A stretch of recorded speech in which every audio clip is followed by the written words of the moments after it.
Hello, everyone. Good morning or good evening. Maybe some people may good afternoon. So today is my great honor to have this opportunity to introduce something, my experience and the knowledge about begonias, because I have spent more than maybe 20 years on begonia research, collection and breeding, and there's some very few about application. So I will talk about the following 5 points.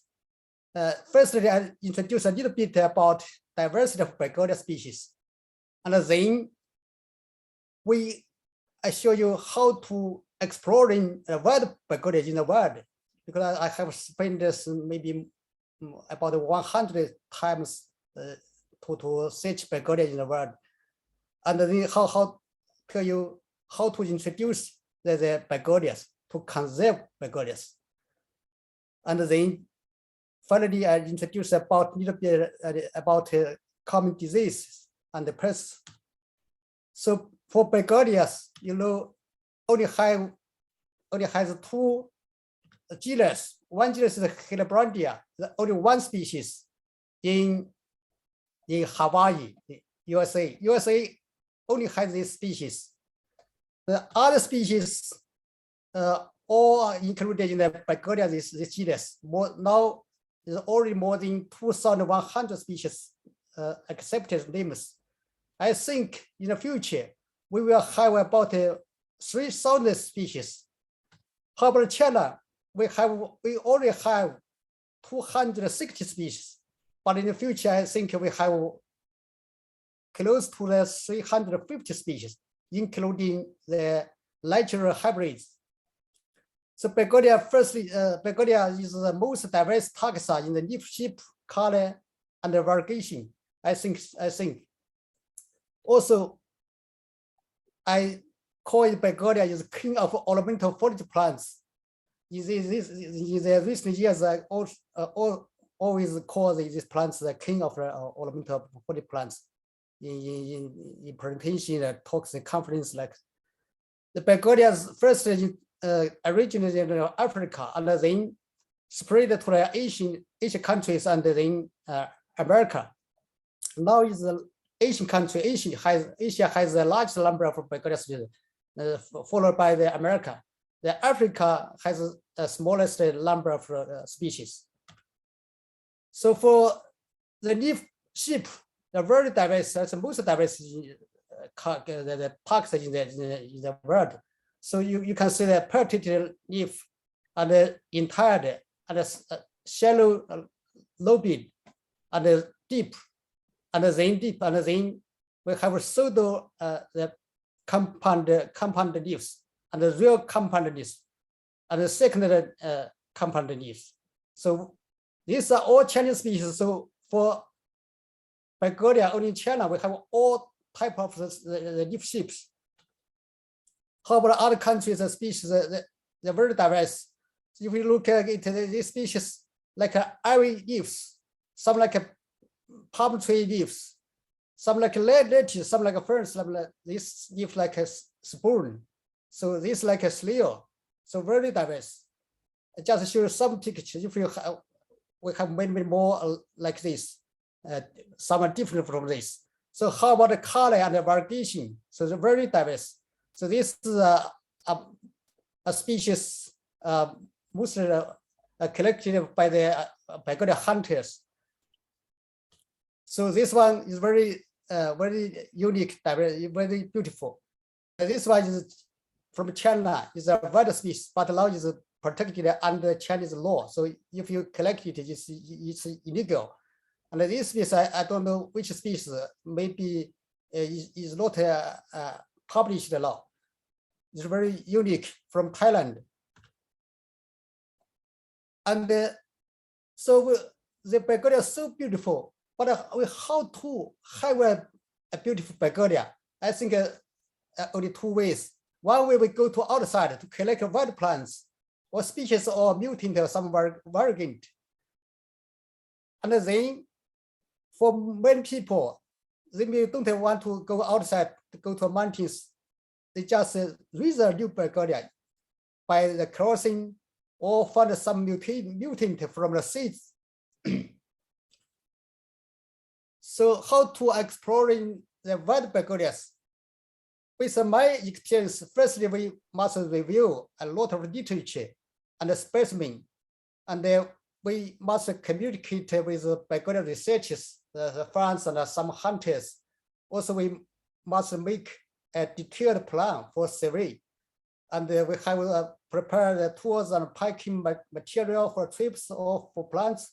And we should have exact detailed the right budget or transportation ways. Usually we rent a local car, local vehicle in a place where we have a survey. Also, for safety, you must have a local guide to guide you. But always we have many challenges in the world. So for China, the Begonia from this line, they lost only one species, the Begonia grandis. The south many species are distributed in the south, particularly in Yunnan province, and the Sichuan and the Guangxi and the Sichuan, also Tibet. So like this species it's the largest area of distribution in China, all species. So you want to know Begonia, where is the Begonia grow? Like the mountains, usually on the top of the mountains, there are very few species, but below the half mountains, there are more species. And some species grow the bank of the river or creek. Some are on the cliff, or some are waterfall or nearby waterfall. It's a great problem, very famous waterfall. If you come to China, you should go there. This is one of the best waterfall in China. And there is some maybe grow only on the rocks near the creek. Yes, two sides of 2 meters away, that you cannot see it. Some are the rocks, some are the caves, or only very few species. You only see it on the trees. You cannot see it on the floor. And some grow on the sinkhole. This sinkhole very deep. I throw a rock into it. After a while, I still can hear the rock. Dun, dun, dun, dun. So, but it's very dangerous here. I cannot collect the plants, but nearby we have the Begonia labori. This both are same species. So how to search the Begonias is all about the experience. Just give you an example. I search this Begonia grandis subspecies. I only spent 3 hours here. But my students, I have 2 students search this species nearby and here, spent 3 days and found nothing. So I predict based on the slope, the mountain shapes, I think the Begonia should grow here somewhere here. And then I ask the driver to drop me here, and I go down from this way, and I found here. Only took about 3 hours. So how to collect plant material? For the short tubers, we just take tubers or leaves. For this one, the roots, the tuber like the oak root, we should take a whole plant or some leaves. Or this one tubers, this is like a tuber, like a chin. The many tubers form a chin, but you cannot take this part. This part cannot grow. You have to take this part, have shoots. For the similar situation for the red Martus type, you take it this way not good. And for the clamping type, you just take some section or leaves, and shrub-like take this part or section of stem or leaves. And for some special group, for this one, we can take the small bublet or tubers. The tubers, some on the leaf axial and the leaf edge, and the back of leaf, and some produce stolons. We just take these stolons like this. Some on the bublets and the inflorescence, some on the stem base. So we just use these bublets and to propagate. We don't harm the plants. So some Chinese species are very beautiful. I just show you some example, like Grandis verticola, Hemsleyala. I think many people know this species. You can see in America, in European countries, this species, and Masoniala and Handeli. Like this species, this I think the most important and most widest distribution species in China is the only one hardy Begonia. It can tolerate the low temperature below 0, negative 20 or about 30 Celsius here.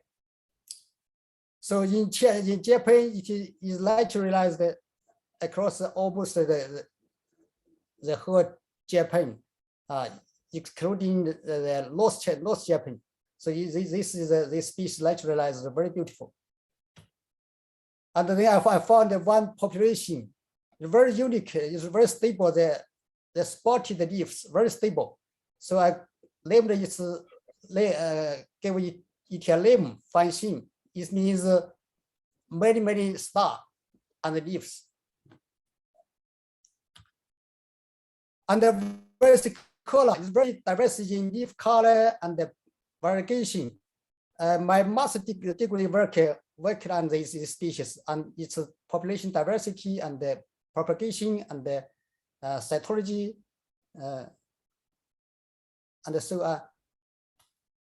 So for Hemsleyala, many plants only have pure green leaves, but some populations, some plants have the white stable, white spotted, but some are the white spotted is not stable. But this was stable. So I collected and gave it a name, a cultivar, published. And this one I show you, tell you this one. This one very interesting because Begonia langisiliata is native in China. Also, we found in Vietnam. It published in 1995, but Rusco published it as another species, Moria, in 2004, and then combined both together as this one, 2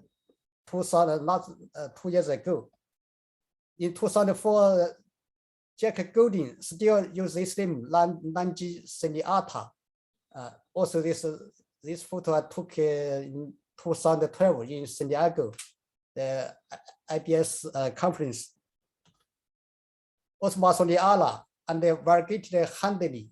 And this piece I directed, I described, published this one, Power California. It's very beautiful. The color of the leaves are almost the same, stable, but only very few plants, individual have pure green leaves. It's a isoasis, it's very unique, very beautiful. But the color is very diverse in this species. Also, the ferox is very unique. The convex, the leaf convex like a small like a heel, a very sharp heel. Very interesting, this species from the Guangxi province. And this one now is also under protection of Chinese law. It's very unique too. And this one, I made an article last year. So very unique. Some populations, like this one in Sichuan province, all plants have green leaves, but other ones are many variegated, different types of variegation leaves. So how to collect the fruit seeds? Besides my experience, you must collect the mature fruits like this one or something like near this one. After cut the fruits, the seeds color should be changed to brown, not white. If the seeds white is not matured. So this one is not good.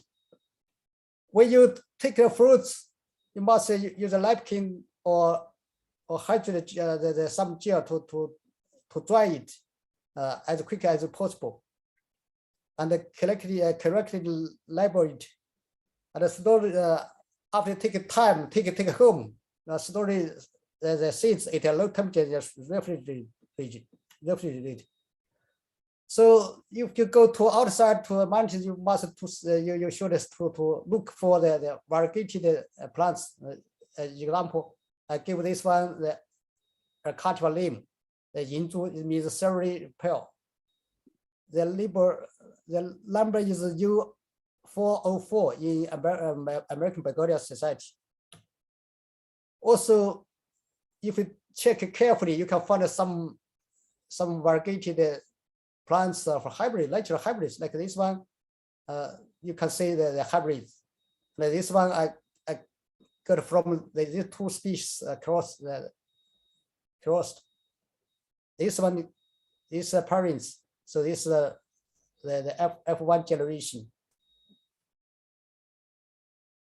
When you take plants back home, so they move soil. Some people send me plants, so they put a lot of soil there and easily to hurt the plants, to get the plants damaged. So this one is okay. This one, like this one, I just take one leaves and try to use it and then come back to China. So it's survive very well. Just take one leaves. So you must don't water too much to a plant. Don't make your plants wet, and avoid the exposure to sunlight, high temperature, or freezing weather. Don't ship your plants in a freezing weather. So ship by airplane as quick as possible. Carefully packaged. So this one, last winter, some people sent me plants. So this definitely damaged by the cold because temperature is low. But this one is a little bit tolerant to the cold. It's safe at the same time, same package.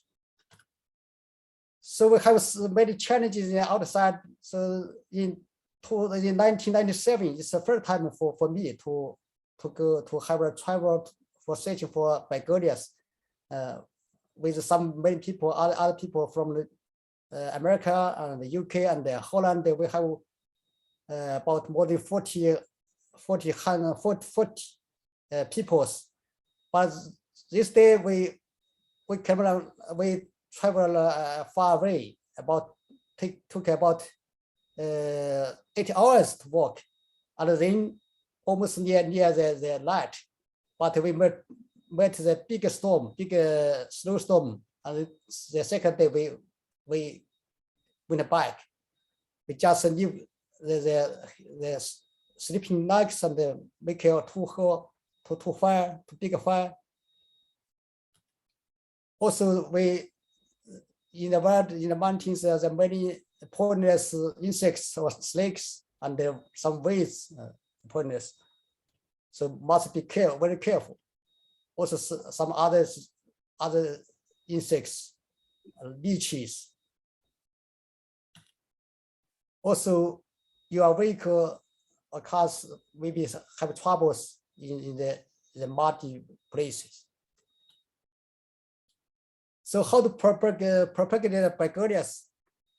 We can propagate it by seeds or by cuttings, by division, and bubblets or tubers, just like I talked about it before.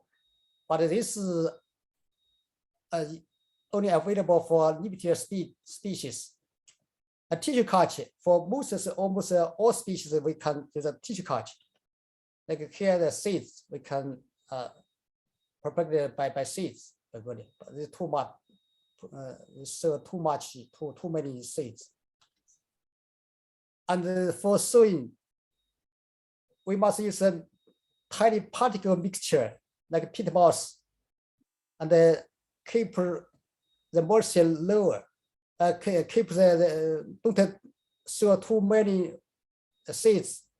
Keep the suitable the moisture, and transplant the plants seedlings after 1 or 2 leaves have. And you must frequently check the disease and the pest. Also, like I told my students, do not sow all seeds one time, particularly for F1 generation. If you sow all of the wasted seeds or wasted time, wasted energy. So we just sow some of them and then check if we can sow more in the second time.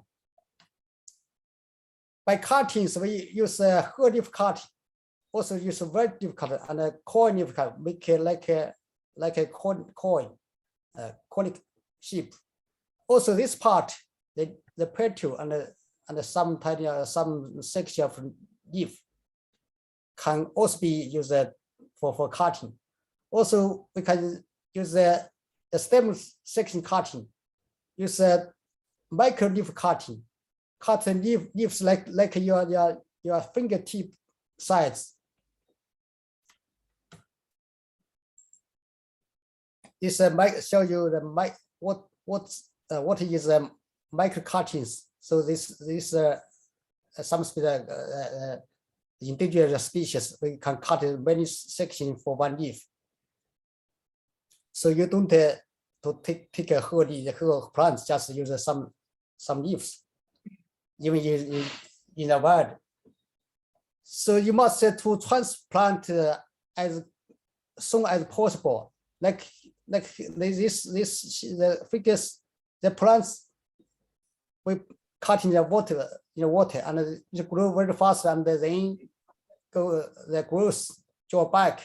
So between this time period, you must transplant the plants. Is the best time. Also, some plants can be used division for propagation, like this one. Also by bublet tubers, just talked about before. This one, the many tubers, the bubblets drop off and the soil, and many seedling the little plants come out. And the tissue culture for nearly every species. Like this species is difficult for cutting propagation, but easy for tissue culture. So for conservation of begonias, we can collect living plants, also use a tissue culture, seed and gene bank and the other ways. Like the living collection, we can grow in a greenhouse or shady house, because this growing very beautiful, and display in a greenhouse, the soil bed. And here is a Singapore, one of the beautiful garden in Singapore. They just put on the frame, on the surface of frame. And use this many kinds of containers or box. You can make it like this, grow very fast.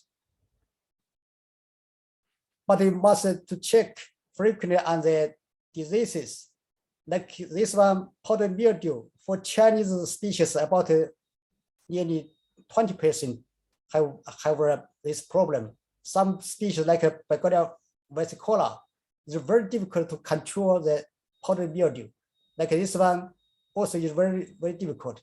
Some have other problems like brown patch. This one, some has other diseases, but I don't know what kind of bacteria. This show you the damage by powdery mildew. So the all leaf are gone. But very beautiful. I took these photos, very beautiful, I think. So for seedling, also some diseases very quickly died back. So you must be careful, transplant the plants as possible. Are there insects? Dr. Tian, if I may interrupt you for a moment, you have about 3 minutes left. Okay. Almost Thank you. Okay, so some weeds. And therefore, the conservation, we have the very limited species on the database. Are using very list. For this one, it's not correct. We must revise this data. Only have 4 species in the database for Chinese species. So this one is 7 species are protected under Chinese law. So you don't allow to collect the species. So finally, I introduced one species. I think most easiest to grow. This Begonia I collected 2012, and then the last year broken. My daughter broke this part and transplant, and then I have 23 weeks. No people to take care it. No water, no fertilizer, and almost died. So I save it. Now it's become this. It's still survive. So I make a paper last year. Thank you, Stephen, to improve the language. So I was very moved by this species, by its living force. So make a poem. Also, the language is was improved by Stephen. Oh, thank you very much.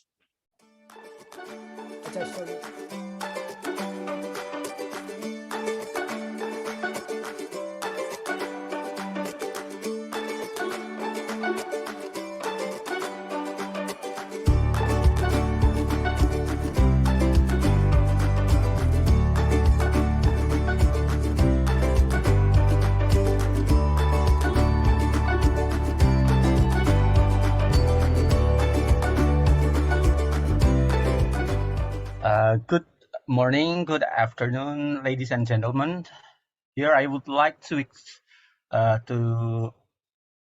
presenting my program titled with Expedition, Conservation and Potential Applications of Indonesian Native Begonias. As you know, Begonia is one of the largest flowering plant genera. It's consisted about 2,115 species, which are distributed in the pantropical area from the Africa, America until the Asia. And currently it's predicted about more than 800 species in Asia, and it's become the center of diversity and in Malaysia. And Indonesia itself predicted to have more than 400 species. So before we talk more about Begonia, we try to see to learn the historical about the taxonomical history of Begonia. So before the plant known as Begonia, in 1651, the naturalist from Spanish, a Spanish naturalist, Francisco Hernandez, he went to Mexico and then collect a plant, which reported in his book as Totocaxosucoyolin. Probably it's Mayan language. And then in 1689, the Dutch explorer Henricus van Riedt, he went to India and collected a plant, and then published in his book in Hortus Malabaricus, Indicus Malabaricus, and name it with Serian Ariampuli. It's probably a Sanskrit language. Then the name of Begonia itself proposed for the first time by Charles Plumier in the 700. Its name is for honoring Michel Bacon, who assigned him to collect a plant in the Caribbean. And in 1753, the name of Begonia is adopted by Linnaeus in his famous book, adopted to binomial system name. And then he reduced all of 6 Plumier names, and he published as Begonia obliqua. And Begonia itself, Begonia now it's under Linnaeus authorship.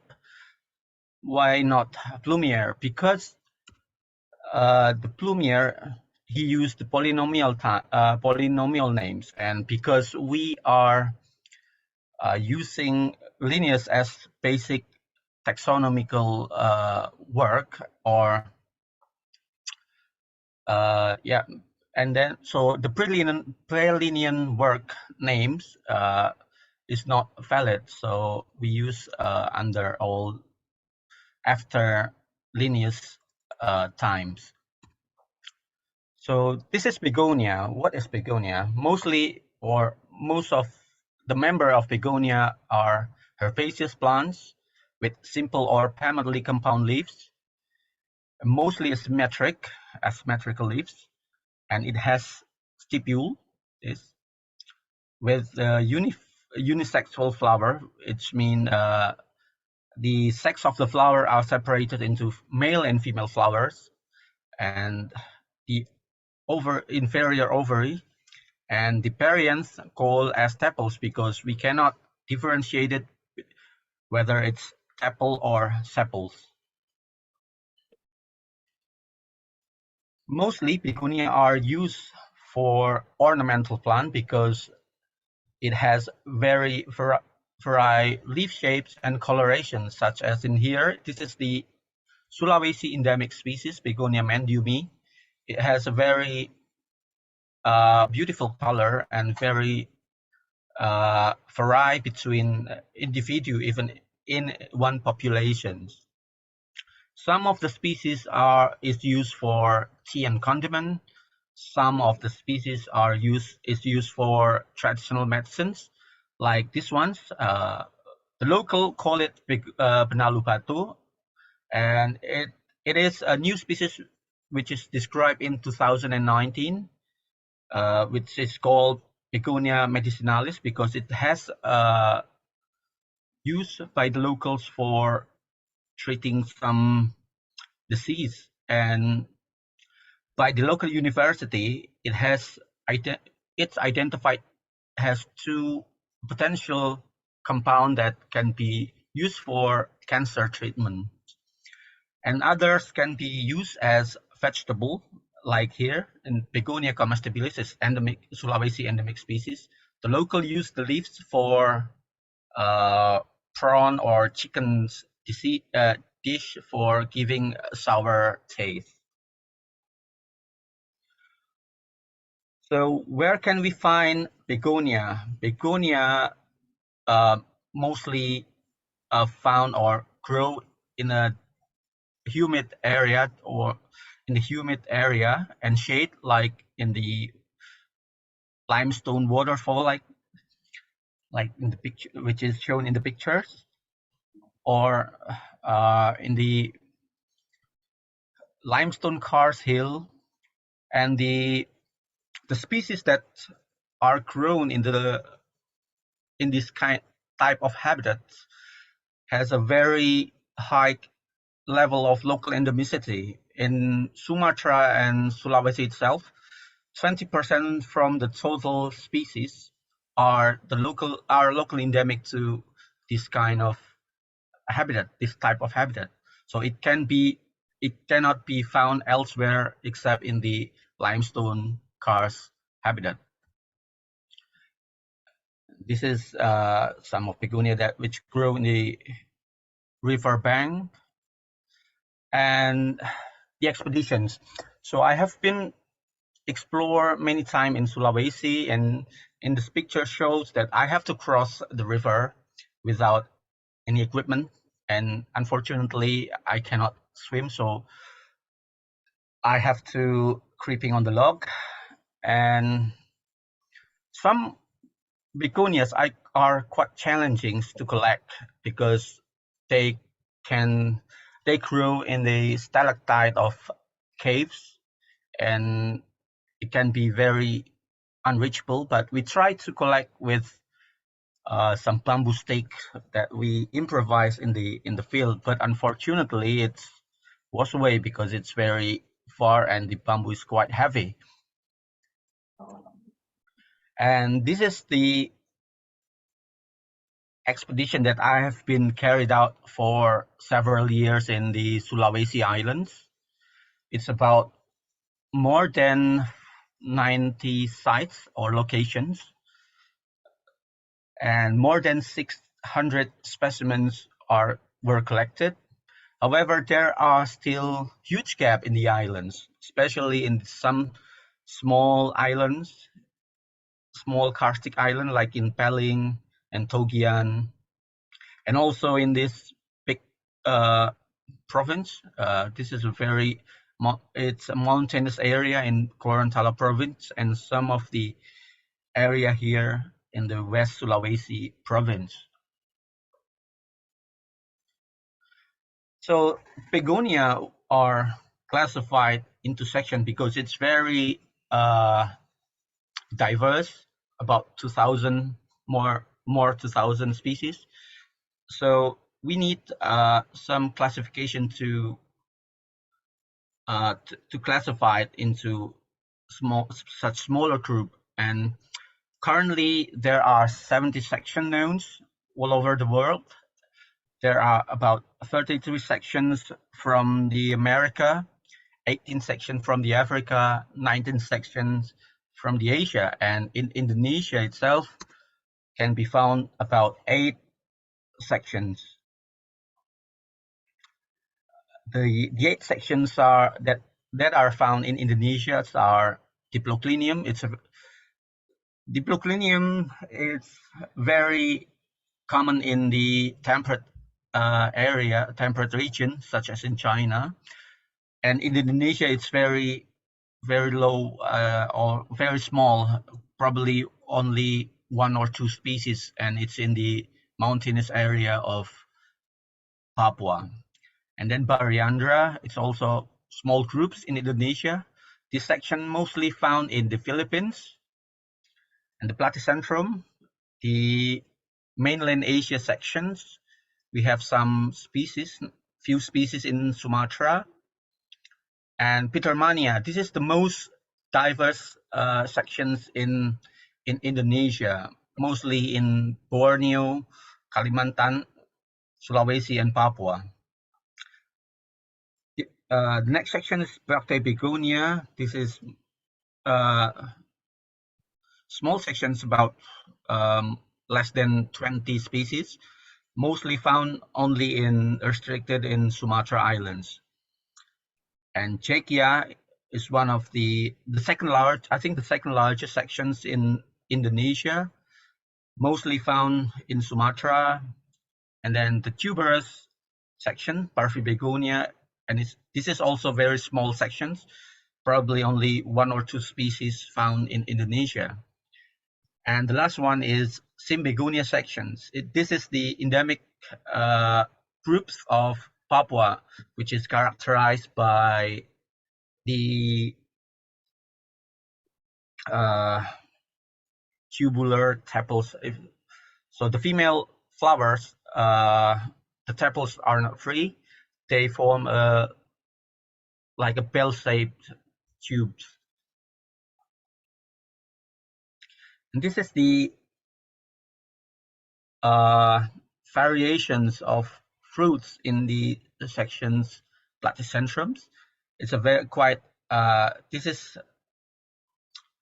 a section that have fleshy fruited species like Begonia longifolia, the most widespread species in Asia, can be found in Indonesia, mainland Asia until up to China and India, and also Begonia aptera from Sulawesi. It's quite variable from the glabrous to the very hairy one. And Begonia robusta, Begonia pseudoscotii, the endemic species of Sumatra. And then Begonia moltangula, one of the widespread in Indonesia from Sumatra, Java. Begonia scottii, areolata, and Lucerensis. From the expeditions, we have described about more than 50 species with my colleague, and this is some of preview of the discovered species. This is Begonia jontania, which collected from Southeast Sulawesi in 2017. Named after Mr. Tan Juhoi, he's the most generous person in begonia research in Asia. So he has been supporting many expeditions, including my several expeditions to Sulawesi. So I dedicate this name for him. Next one is a beautiful species from Sumatra, Begonia aranemoides. It names because the formations of tertiary venations, it resembles like the spider web, and the name of the spider web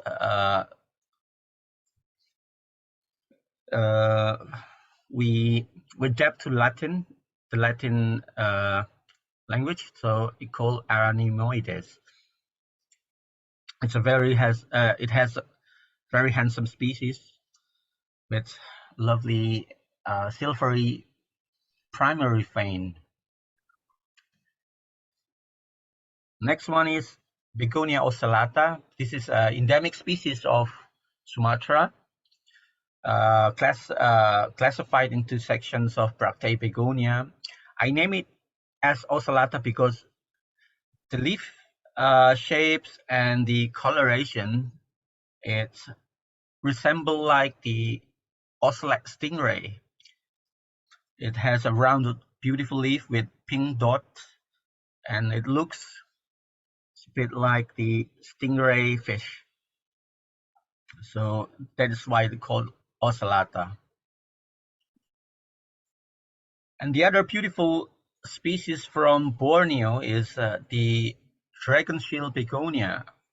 It has a very beautiful, unique leaves with a what I should call it postulate leaves.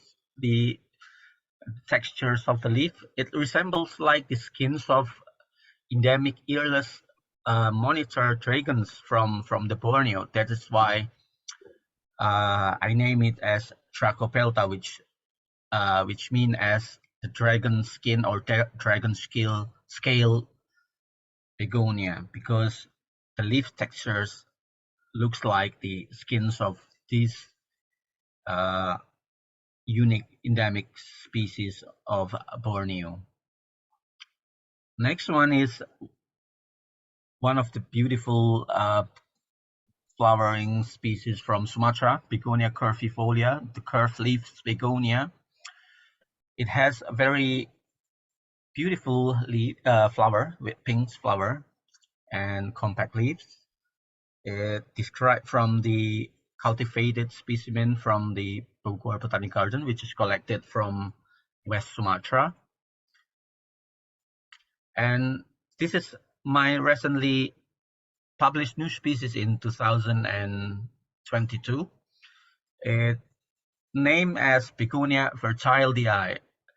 So the specimen was collected during the Explorer expedition in 2011, commemorating expeditions of David Fertile to Moluccas, the Cheng Ho expeditions in 1930s.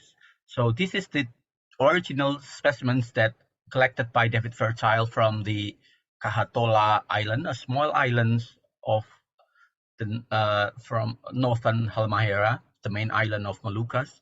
And in 2011, our teams were collected the specimens from probably the same locations as David Fertile collected in 1930.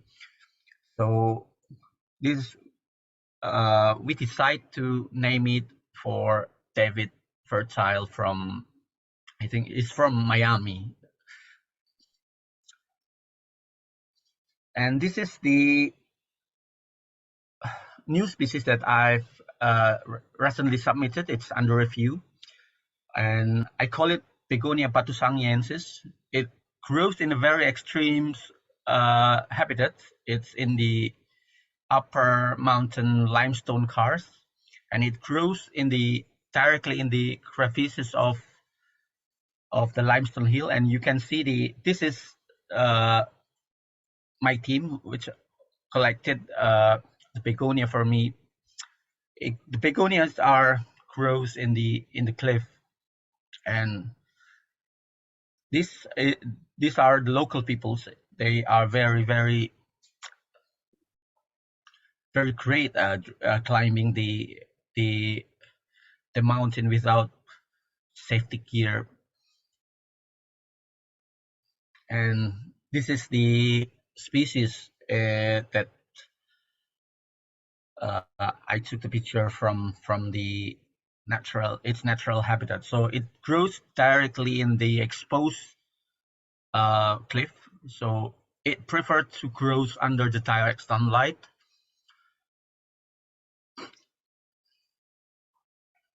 The next one is Begonia labenkiensis, collected from the small island of Labenki. The species collected during the fieldwork that is sponsored by the ABS, the American Begonia Society, last year from the karstic islands of Labenki. This one is very unique among the Sulawesi species because the color of the flowers are very different among the species from Sulawesi. Mostly or generally, the species of begonia from Sulawesi has a white or pinkish flower, but this species, it has yellow, orangish flower, and it grows in the lowland directly in the shore and the coastal area. And these are some of previously described species from our work in 2009 and published in 2011. The edible species of Begonia comestibilis, and then the Rantemario mountain begonia, Begonia rantemarioensis, Begonia nopmaniae, Siricaliae, and one of the most beautiful flowering begonia, Begonia gambutensis, from the Mount of Gambuta, and the Toraja people begonia, Begonia torajana, and the red hair begonia, Begonia sanguineopilosa, which is endemic to West Sulawesi. Dr. Ardi, you have about 3 minutes left. 3 minutes, okay. And this is some of the rediscovered species, and some of the threats of begonias are deforestations. And this is the examples of deforestation in Sulawesi for coffee plantations and also for nickel mining. Species threat, Begonia medicinalis collected and sold as the Simplicia. And also for ornamental purposes, people collected for sold in the social media platform. And for the IUCN Red List, we are preparing for all Sulawesi species assessment. We will assess about 60 species from Sulawesi. And because there is one extinct species, and we don't want any Sulawesi begonia extinct. And for the future, after our work in taxonomical work, we will always updating our database in Sulawesi Begonia data portal, and we are also currently preparing the guidebook of Sulawesi Begonia, and we also enriching our collection for ex-situ conservations and for research, especially for cultivation and hybridizations. Currently, we have about 171 accessions in Bogor, and in Bali, we have more than 400 accessions. We also develop our new cultivars by using traditional method, hand pollinated crossing, or some open pollinated selections. And these are some our selected new cultivars. Some of them already nationally registered, like this one, Begonia Eternal Flame. And when you visit Indonesia, please visit our botanic garden in Bali. So Bali not only have a beautiful beach, but we also do have a very beautiful begonia house. So here you can enjoy beautiful begonias like this, our hybrid Begonia tuticioica, and this is some of the corner in begonia house. And we have a imitation habitat, artificial. And I would like to thanks to my institutions and also the president of SGS, Singapore Gardening Society, and of course American Begonia Society, Yayasan Konservasi Lahan Basah, and then Stephen Maciejewski as the ABS Vice President, ML MacArthur Trust, the RHS, Stanley Smith Horticultural Society Trust, the Forestry of Sulawesi, and the Biodiversity Laboratory of Tadulako University, Palu. And thank you for your attention.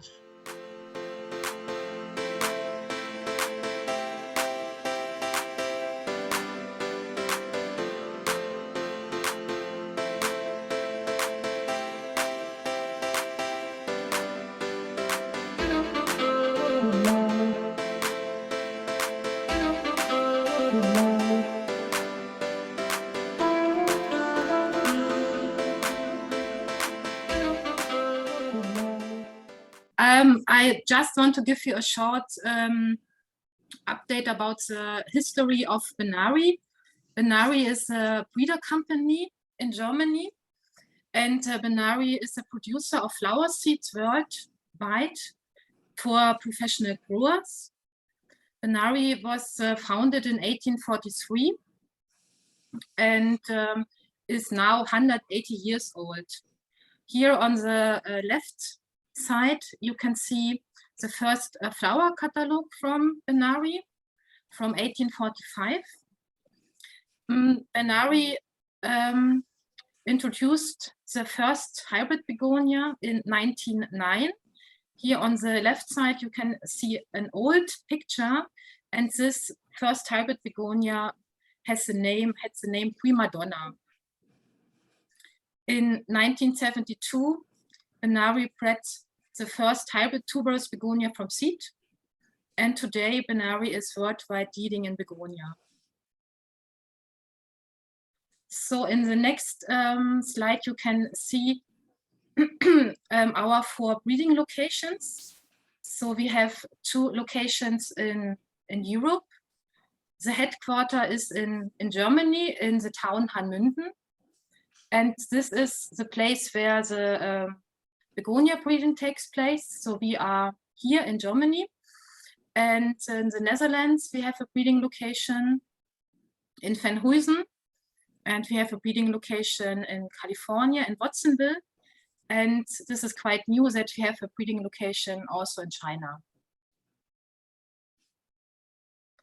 Now I would like to talk about our breeding goals in begonia. So first one is that we want to create something new.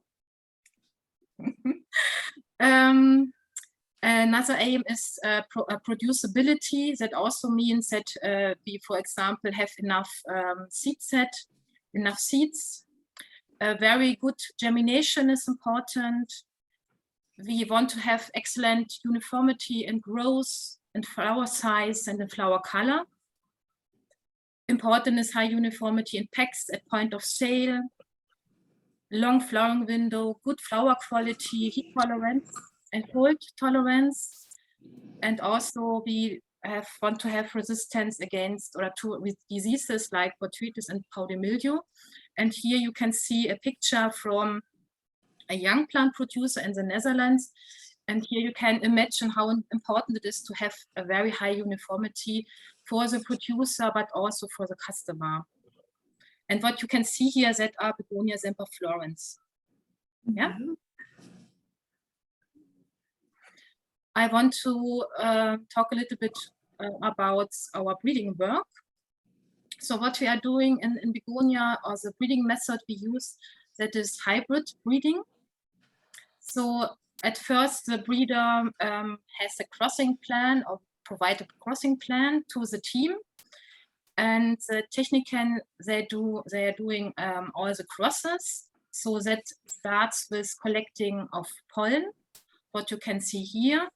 And everything is nice labeled. So this is very important that we really know what we are doing. The next step is the pollination, what you can see here. On the left side, you can see the female flower, and here comes the pollen. After 4, 5, 6 weeks, that depends on the weather condition and depends on the genetic we have.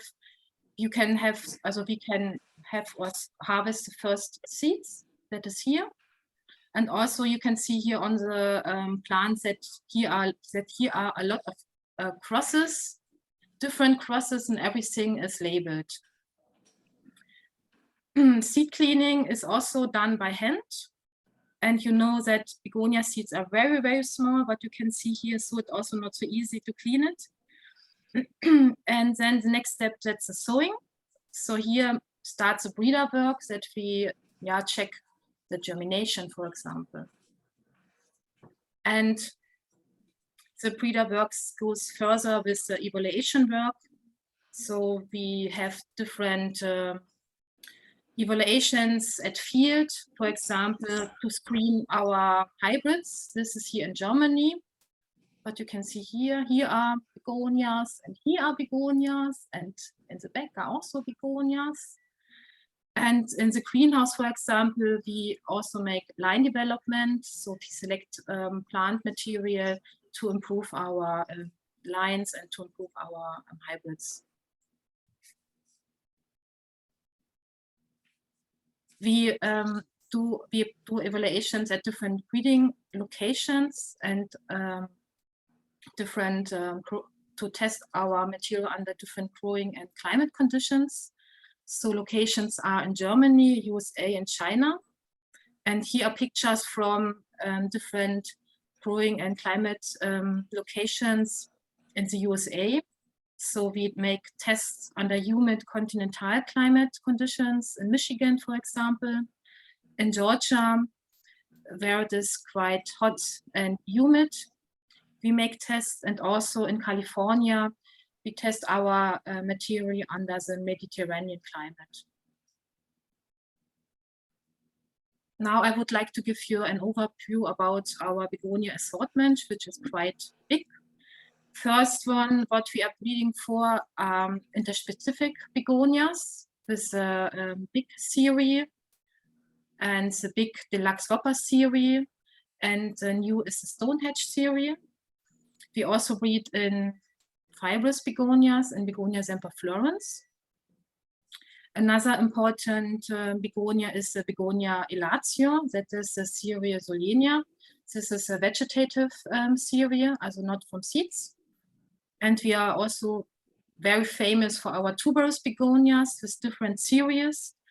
We have the non-stop series, non-stop mocha, non-stop joy, and the illumination.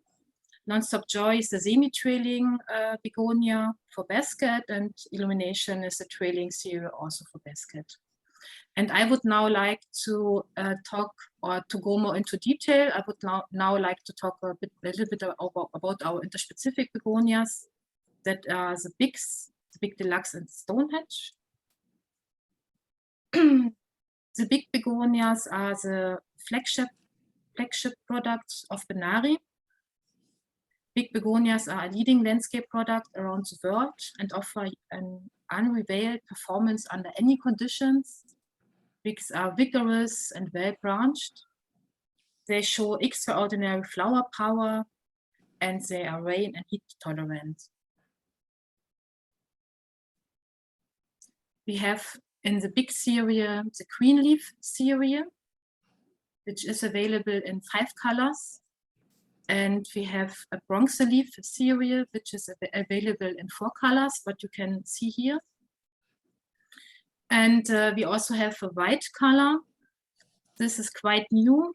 Ginori was the first breeding company who bred an interspecific white begonia. And this was in the big cereal, also the big white green leaf in 2020. And for everyone who likes it bigger, we have the big deluxe and whopper green leaf and bronze leaf cereal. The whoppers are 20 to 25% larger than bigs. They are eye-catching season extender with extraordinary flower power. They are also rain and heat tolerant like the bigs. They thrive in all climates and soils. Whoppers are more vigor in the landscape, and you can use them for large pots and containers.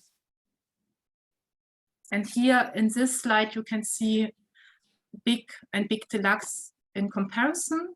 So, okay, big is a little bit smaller and big deluxe is bigger with larger flowers. Big is also a little bit earlier in flowering.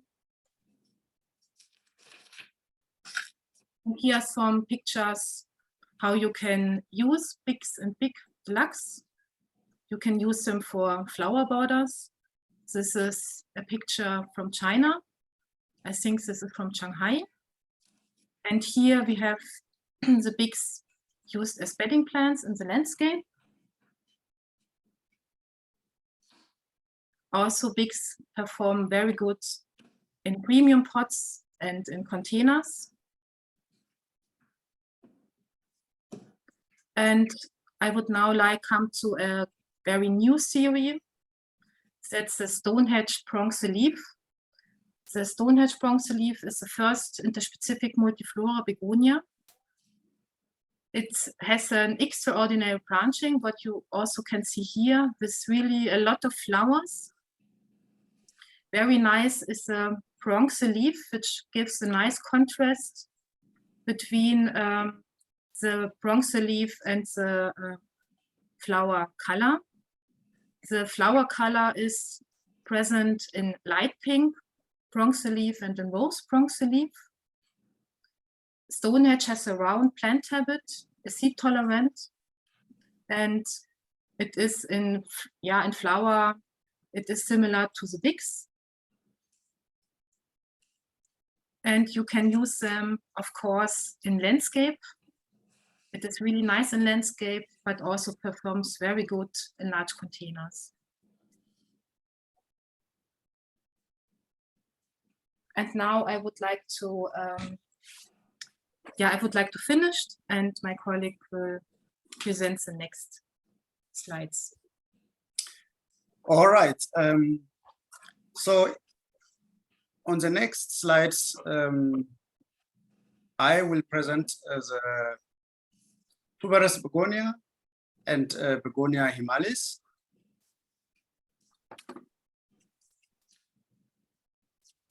So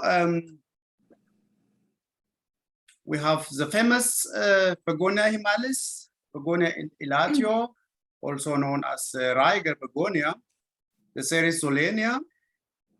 It is a vegetative series from Benari. It produces clusters of colorful double flowers, and it continues bloom continuously, and it has a long blooming time also. Solenia grows in sun and partial shade. It is heat tolerant that performs excellent in dry or humid condition. What you see on the left side is one of the variety, the Solenia yellow.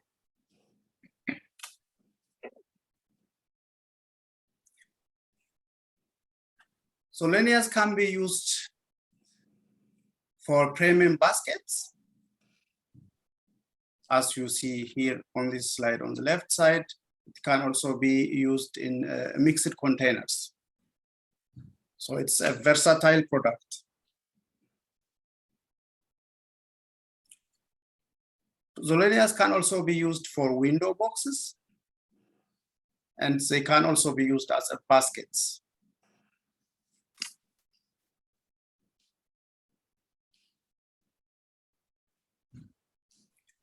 Zolenias are also common as indoor plants, as house plants.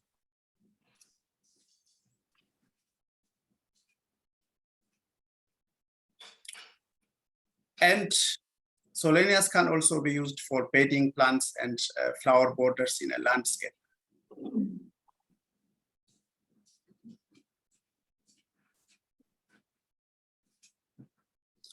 So Benari has got about 12 varieties, about 12 colors.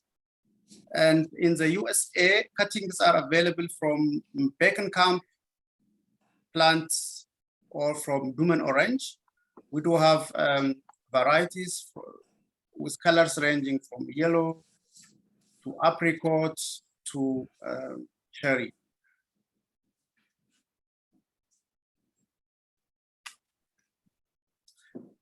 So in the next slides, I will present Begonia tubera hybrida series from Benari. So I will start with non-stop. The series non-stop. Non-stop is the most successful tuberous begonia from seed. It is a respected brand name for over 50 years. It's a premium begonia with large double flowers. Non-stops are mounded plant habits, ideally suited for pots, baskets, and landscape. They are great deep shade container plants. What you see on the left side is mixed containers with different non-stop colors. So yellow, red, white, in mixed containers.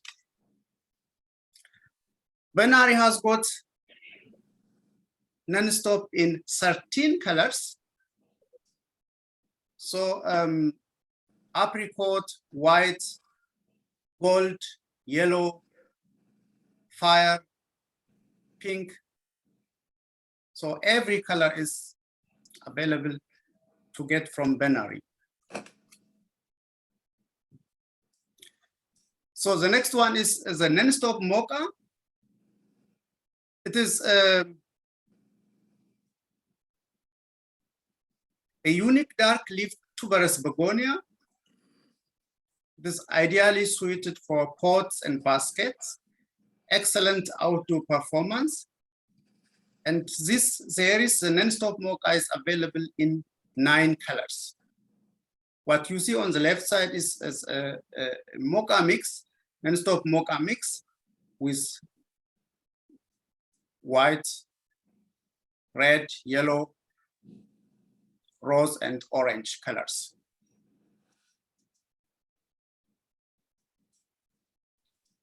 Here you see non-stops,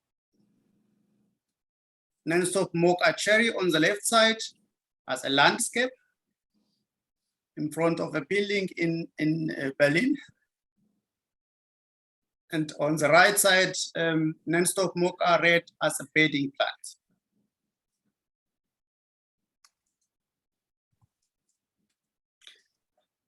The next series of Begonia tuber hybrida from Benari is non-stop joy. This is a family of non-stop which is the only semi-trailing tuberous begonia from seed. It is a multi-purpose begonia suited for premium patio pots and baskets. It has extra large double flowers, well-branched plants. It blooms all summer long. What you see here on the left side is a non-stop joy yellow.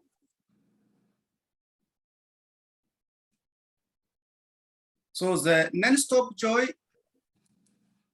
are available in 6 colors: white, yellow, peaches and dreams, yeah, peach farm, peach color, picoty, orange, and red. What you see on the right side is non-stop joy orange. hanging basket. So the last series of Begonia tuber hybrida from Benari is non-stop illumination. This is a series mounted to trailing plant habit. It has fully double flowers. As you see on the left side, it creates a waterfall of colors. So it cascades more than any other tuberous series known on the market. It is ideal for hanging baskets.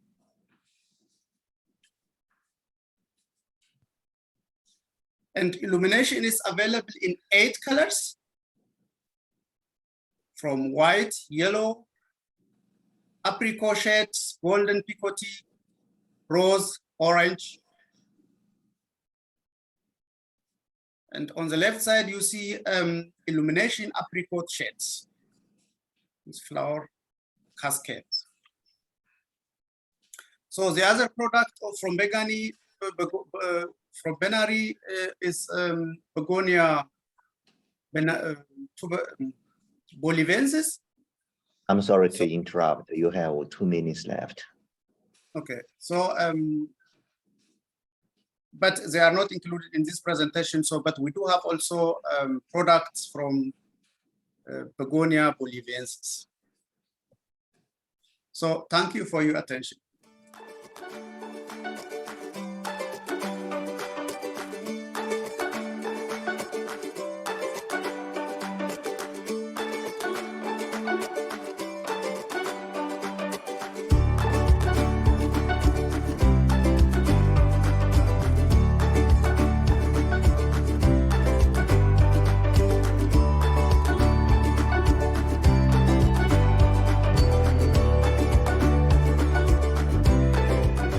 Okay.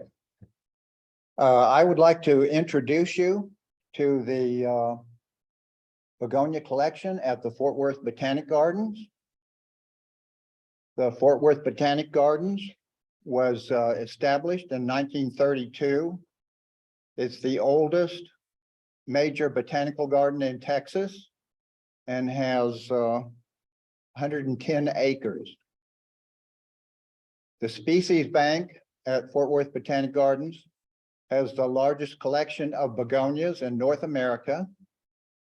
It has over 1,100 taxa, which includes over 400 species. Our mission is conservation, research, and education. We do share germplasm with research institutions or botanical gardens or serious collectors. If you've got any questions about the collection, Glenn Dickerson is the curator, and you can email him at gdickerson@brit.org. The collection is maintained by Glenn and a large staff of dedicated volunteers. This is it consists of 2 houses. This is the species house,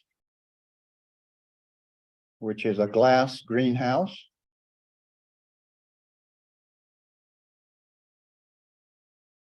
And in the species house, we have over 400 individual terrariums. And this is the cultivar house. It's an old fiberglass greenhouse. This is mostly the rhizomatous collection. Now I'd like to introduce you to several species, diverse species in Begonia. This is Begonia chlorosticta from Borneo. A lot of these species have not been hybridized very much, and they have a really diverse group of species. These are a couple of primary hybrids of chlorosticta. On the left is a Chlorosticta amphioxus hybrid. And on the right is a Chlorosticta chloronura hybrid.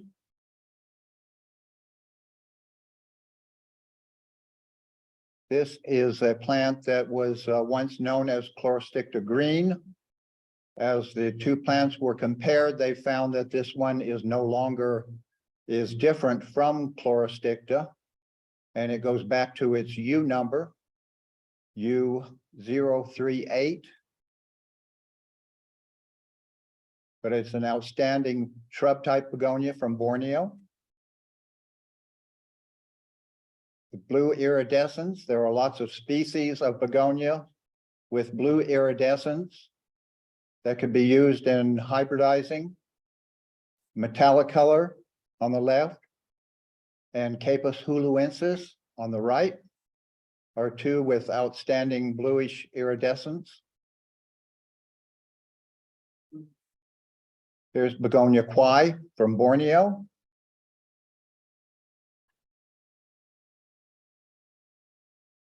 Begonia anisocephala from Africa.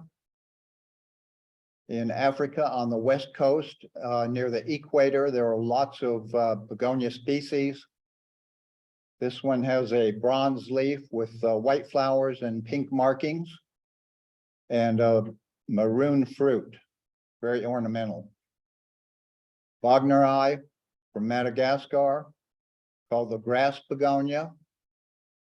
And I do know of one hybrid of Wagneri, and this is a primary hybrid.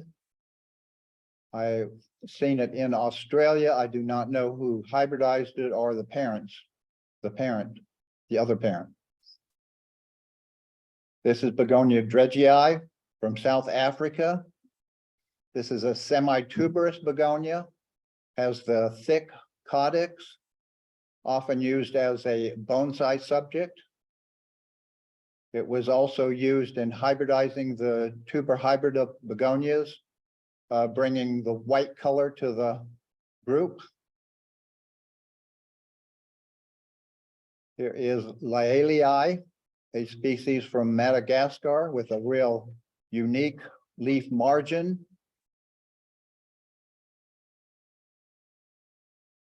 Here's another begonia from the west coast of equatorial Africa. Unknown species that once thought to be a natural hybrid. It now has a U number as 690.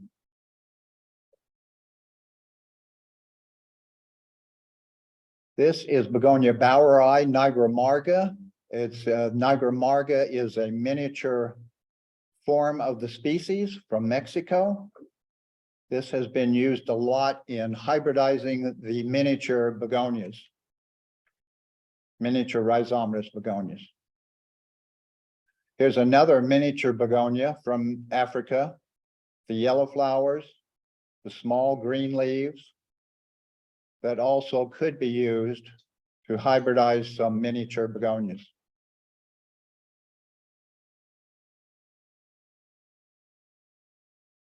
Here's another species from Africa, from the equatorial west coast. Vitarifolia grows on the rocks near water, near waterfalls. Long, narrow green leaves, bright orange buds that open up to yellow flowers. Amphioxus from Borneo, with the unique leaf that's pointed at both ends and the maroon markings. Beok, another species from Borneo, the dark foliage covered with the red hairs and the stark white flowers.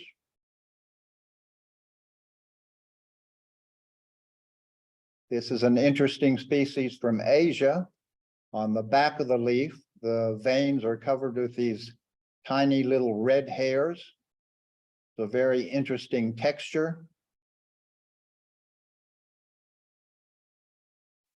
Chingi-pingii is a species from Philippines.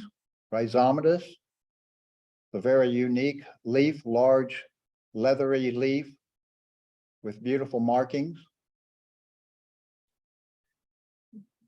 Darth Vaderiana.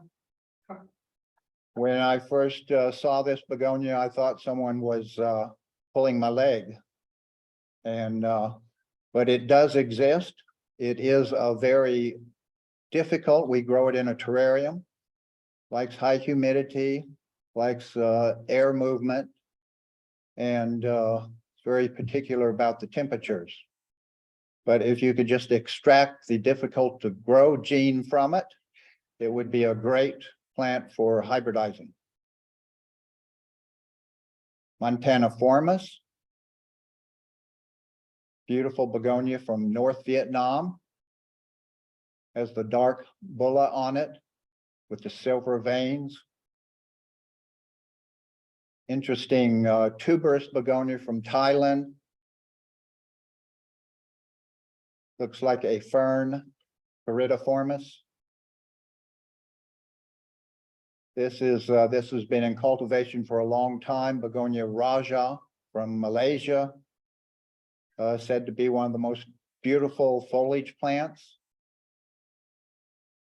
And there are a few hybrids of it. This is Coriacea crossed with Raja. Here is U309, collected at a botanical garden in Malaysia. Rhizomatous, has huge leaves, beautiful colors and textures. Begonia variegata, a species from China, once called Masoniana variety maculata, and now is a new species. This is a unique species from the Philippines.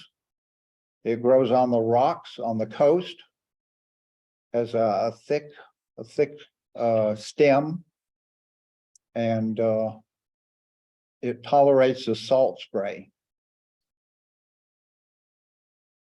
Xanthina is a species from India. This was used in hybridizing the Rex Begonia cultorum group, but also it's been used lately in reintroducing into the Rex group. It has several foliage forms: dark foliage, silver foliage, green foliage, large yellow flower, and it's been crossed with some Rex cultorum to get the Rex cultorum with yellow flowers.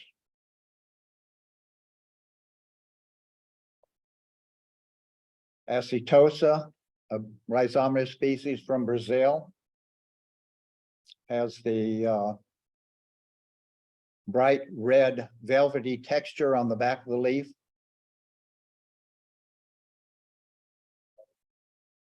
Begonia luberzi, a cane from Brazil, has been used in hybridizing the cane-like hybrids, has large fragrant flowers. This is a little tiny trailing scandent begonia from Ecuador, U560. It may be Morandiae. Herbacea, species from Brazil, is a epiphyte, grows in the trees. The long, thin green leaf. This is a trailing scandent species from Brazil. Blooms in the spring with big clusters of white flowers, very fragrant. This is Paulensis, a Brazilian begonia. And if you look at the buds, they're covered with black hairs, open up to large white flowers. The leaf has that unique spiderweb texture. Sometimes it's called the spiderweb begonia. Paulensis. This is a cane-like begonia from Brazil. It was known as Begonia lunaris. And this is the dark foliaged form. It's now thought to be Begonia dicroa. Has large clusters of bright orange flowers, blooms a lot. And it has been used in hybridizing at Steve's Leaves by Ryan Wilhelm. These are a couple of the seedlings that we've named from it. Steve's Leaves Essence de Rose with the pink flowers, and Steve's Leaves Ceres Magique with the orange flowers and the black foliage. This is Begonia Milano Ballata from North Vietnam. Has the large bulla. Some people say they're chocolate chips. There are several primary hybrids we've made of this species. This is Milano Ballata crossed with Ignita. Ignita has orange flowers. Milano Ballata has green flowers, greenish flowers, and most of these little seedlings had red flowers. Here's Milano Ballata crossed with Quai. Milano Ballata crossed with the Iron Cross Begonia, Masoniana red. Lots of different textures. Milano Ballata crossed with Ningmingjensis. Milano Ballata crossed with Chloronura.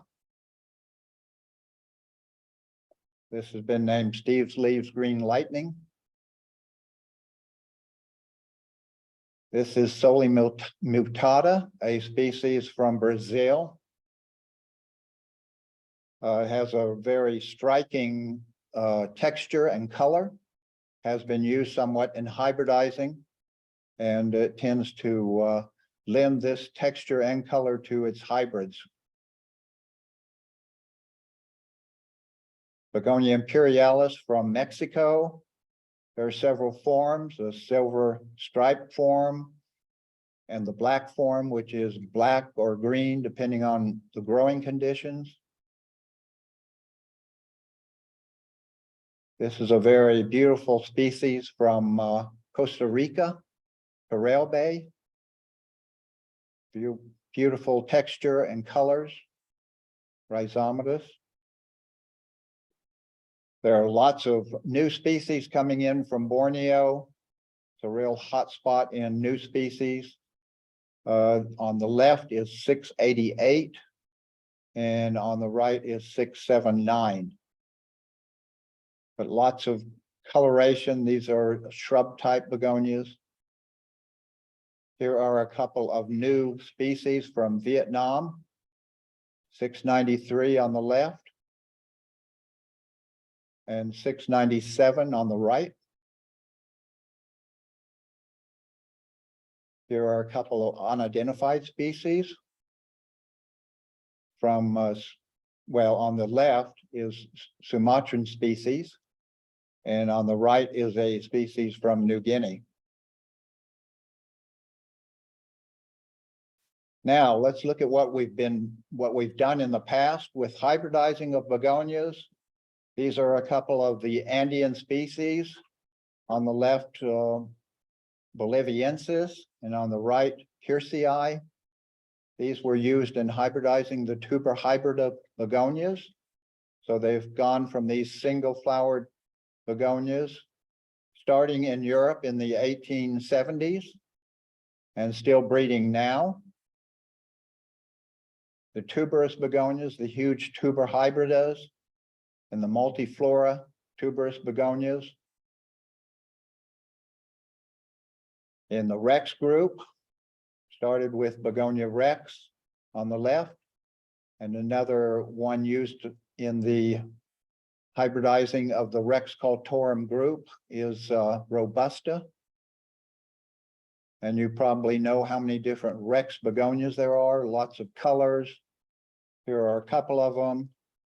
An unnamed spiral Rex on the left, And Steve's leaves burning embers on the right. Lots of colors and textures. Now, this is a rhizomatous begonia. This begonia is called YTO. And this has yellow flowers. It is YTO is a sport of Begonia Thelma O'Reilly. Now, Thelma O'Reilly looks just like the one on the left here, except it has pink flowers. This sport, the foliage did not change, but the flowers did, and the flowers were yellow. So these are the first yellow flowers of the New World rhizomatous begonias. Now, this yellow flowered YTO also sported and formed a green leaf cultivar, which we named as Steve's Leaves Magneto, but it still has the yellow flowers. So this could be used in hybridizing for the yellow flowers in the New World rhizomatous begonias. Here's another characteristic that could be used a lot in hybridizing. On the left is Cancun Seafoam with the frilled margin. And on the right is an Australian hybrid with a hyper frilled margin called the Fuzz, created by John Clare in Australia. And here's an Asian hybrid. Could be used in hybridizing to get more color into the rhizomatous begonias. This is Candy Stripes.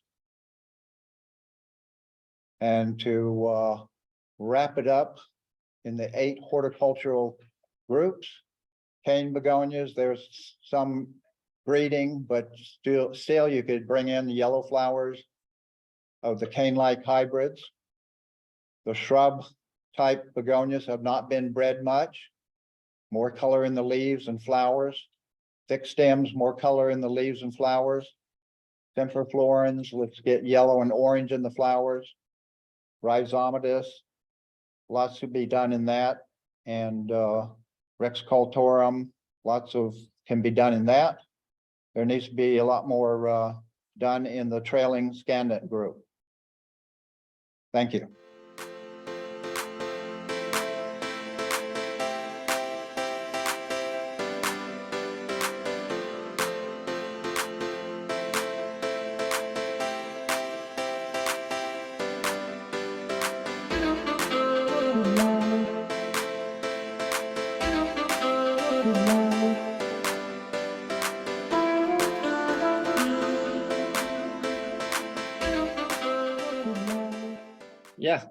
Hello everyone. Thank you for joining me today. And it's rare to actually be in a room with so many Begonia fans because we are far and few in between, to say the least. And normally I actually start off all my presentations with the question, what is a begonia? And then I proceed to show a whole bunch of pictures really explaining the diversity found in the genus. But luckily with the past presentations today, I don't have to do that. I can skip that part because you guys have seen quite a bit of diversity so far, and I'm really happy to have seen that as well. So I guess first thing, let me go next here. Why begonia? Well, A, I think we can all agree they are absolutely gorgeous. But B, they actually bring in a good chunk of money to the ornamental plant industry. The true reason I was actually drawn to this genus is actually the diversity. With over 2,000 species, I think that the previous presenter said 2,115, if I have that correct now. Next week, it'll probably be even more. But with that many species and an untold amount of hybrids, the range of colors, shapes, sizes, you name it, it can really be found in begonia. So I remember thinking when I first started collecting, I kept receiving these new plants from, collectors or botanical gardens. And I kept thinking, they must have made a mistake. There's no way this is a begonia. And sure enough, I do some quick searching and yep, lo and behold, I'm dealing with another species of begonia that looks nothing like the other ones I've seen before. So prior to getting into the bulk of my research, I actually wanted to talk a little bit about our collection here at the Mid-Florida Research and Education Center. Currently, we have 104 species and 154 named varieties.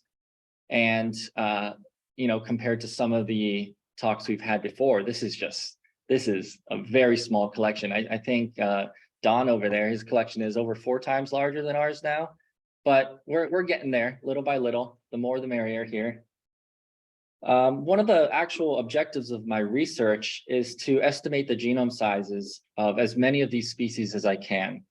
And I also want to determine diploidy level using flow cytometry, but that's actually surprisingly a lot more complex. And if anyone wants to talk about the intricacies of flow cytometry, I'd be more than happy to after the presentation. But actually what I'm here to, oh, I'm sorry, I forgot to continue here. This is actually what our collection spans. We have 21 of the 70 sections of Begonia in our collection, recently up from 68, thanks to Peter Moonlight. And these samples come from around the world, which a large portion of them originating from nearly every state of Brazil to nearly every country in Central America. And to me, it's really exciting knowing that I actually have like a unique piece of the world sitting in my greenhouse, happily for the most part. You know, some of them just really don't like to be alive. But what I'm actually here to talk to you guys today about is Begonia semperflorens cultorum. Now, these beautiful plants are grown for their flower coverage, and they work wonderfully in floral beds. They can even be put in the hanging pots. Although the exact origin of the cultorum is foggy, we do believe that semperflorens refers to the progeny of a cross between Begonia cuculata and Begonia schmidiana. And depending on who you talk to, maybe you can throw in some Socotrana as well. But yeah, I don't think anyone's really looking to lock down exactly where semperflorens originated from. So when done right, wax begonia can be the stars of the show, right? They can, you know, they have varying hues of red, pinks, and whites. And these flowers, they really blanket the foliage to the point where that's all you really see. And the top left image there is actually one of the centerpieces of Lou Gardens here in Orlando, Florida. It's a begonia windmill that I think they really did a wonderful job with.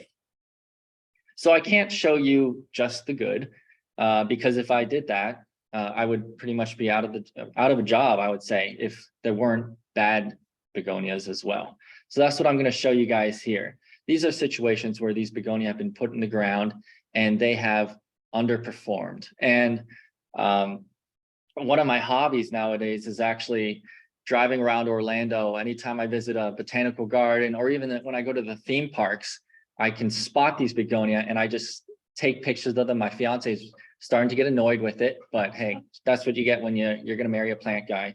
We love taking pictures of this stuff. But I really wanted to show you guys these pictures to emphasize the real need for abiotic resistances in these plants, especially in states like Florida, where we deal with intense temperatures and intense sunlight that have a negative effect on the growth and development of these varieties.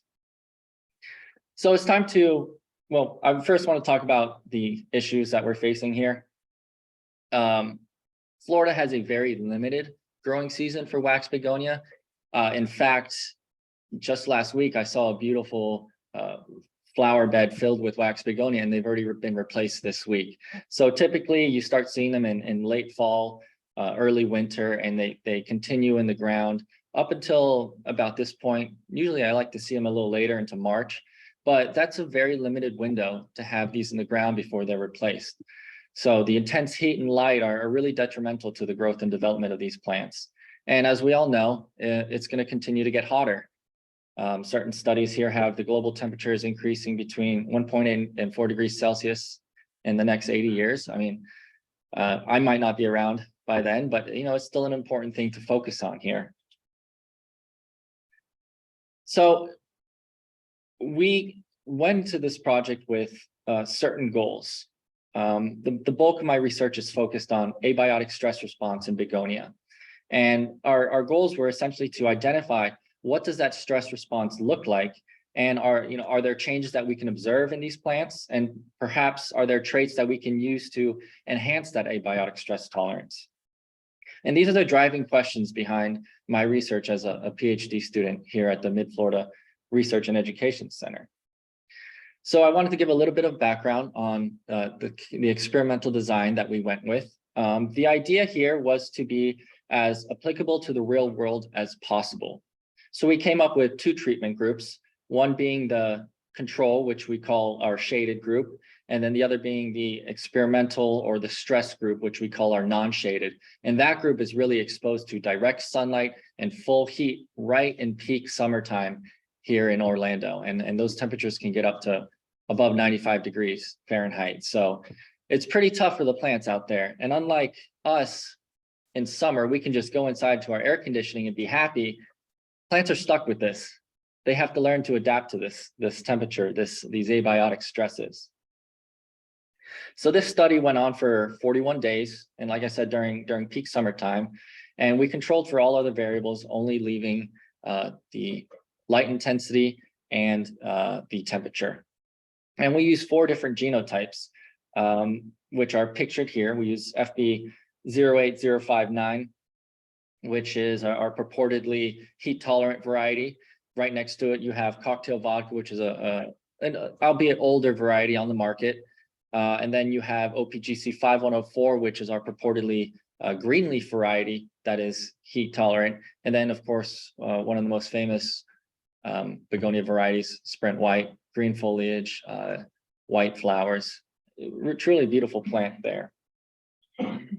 So the first thing I wanted to go over, and again, the goal of this study was to identify both morphological and physiological traits that we could potentially use for breeding goals in the future, or use as traits that we can select for in breeding programs, right? So the first area I wanted to cover is the morphology, changes that occur in these plants as they're exposed to these intense abiotic stresses. And morphology is actually broken down into 4 parts: stomatal density, leaf thickness, fresh dry weight, and something that I think is pretty novel is looking at the actual leaf folding angle of these plants. And again, just to reiterate, we want to determine if there's any variation in the response of these 4 wax begonia genotypes to the stress, and in turn, determine if that variation can be associated with enhanced abiotic tolerance.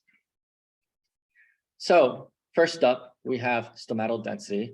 I really enjoyed this part of my project just because, as you can see in these images, it's actually quite beautiful to look at under a microscope.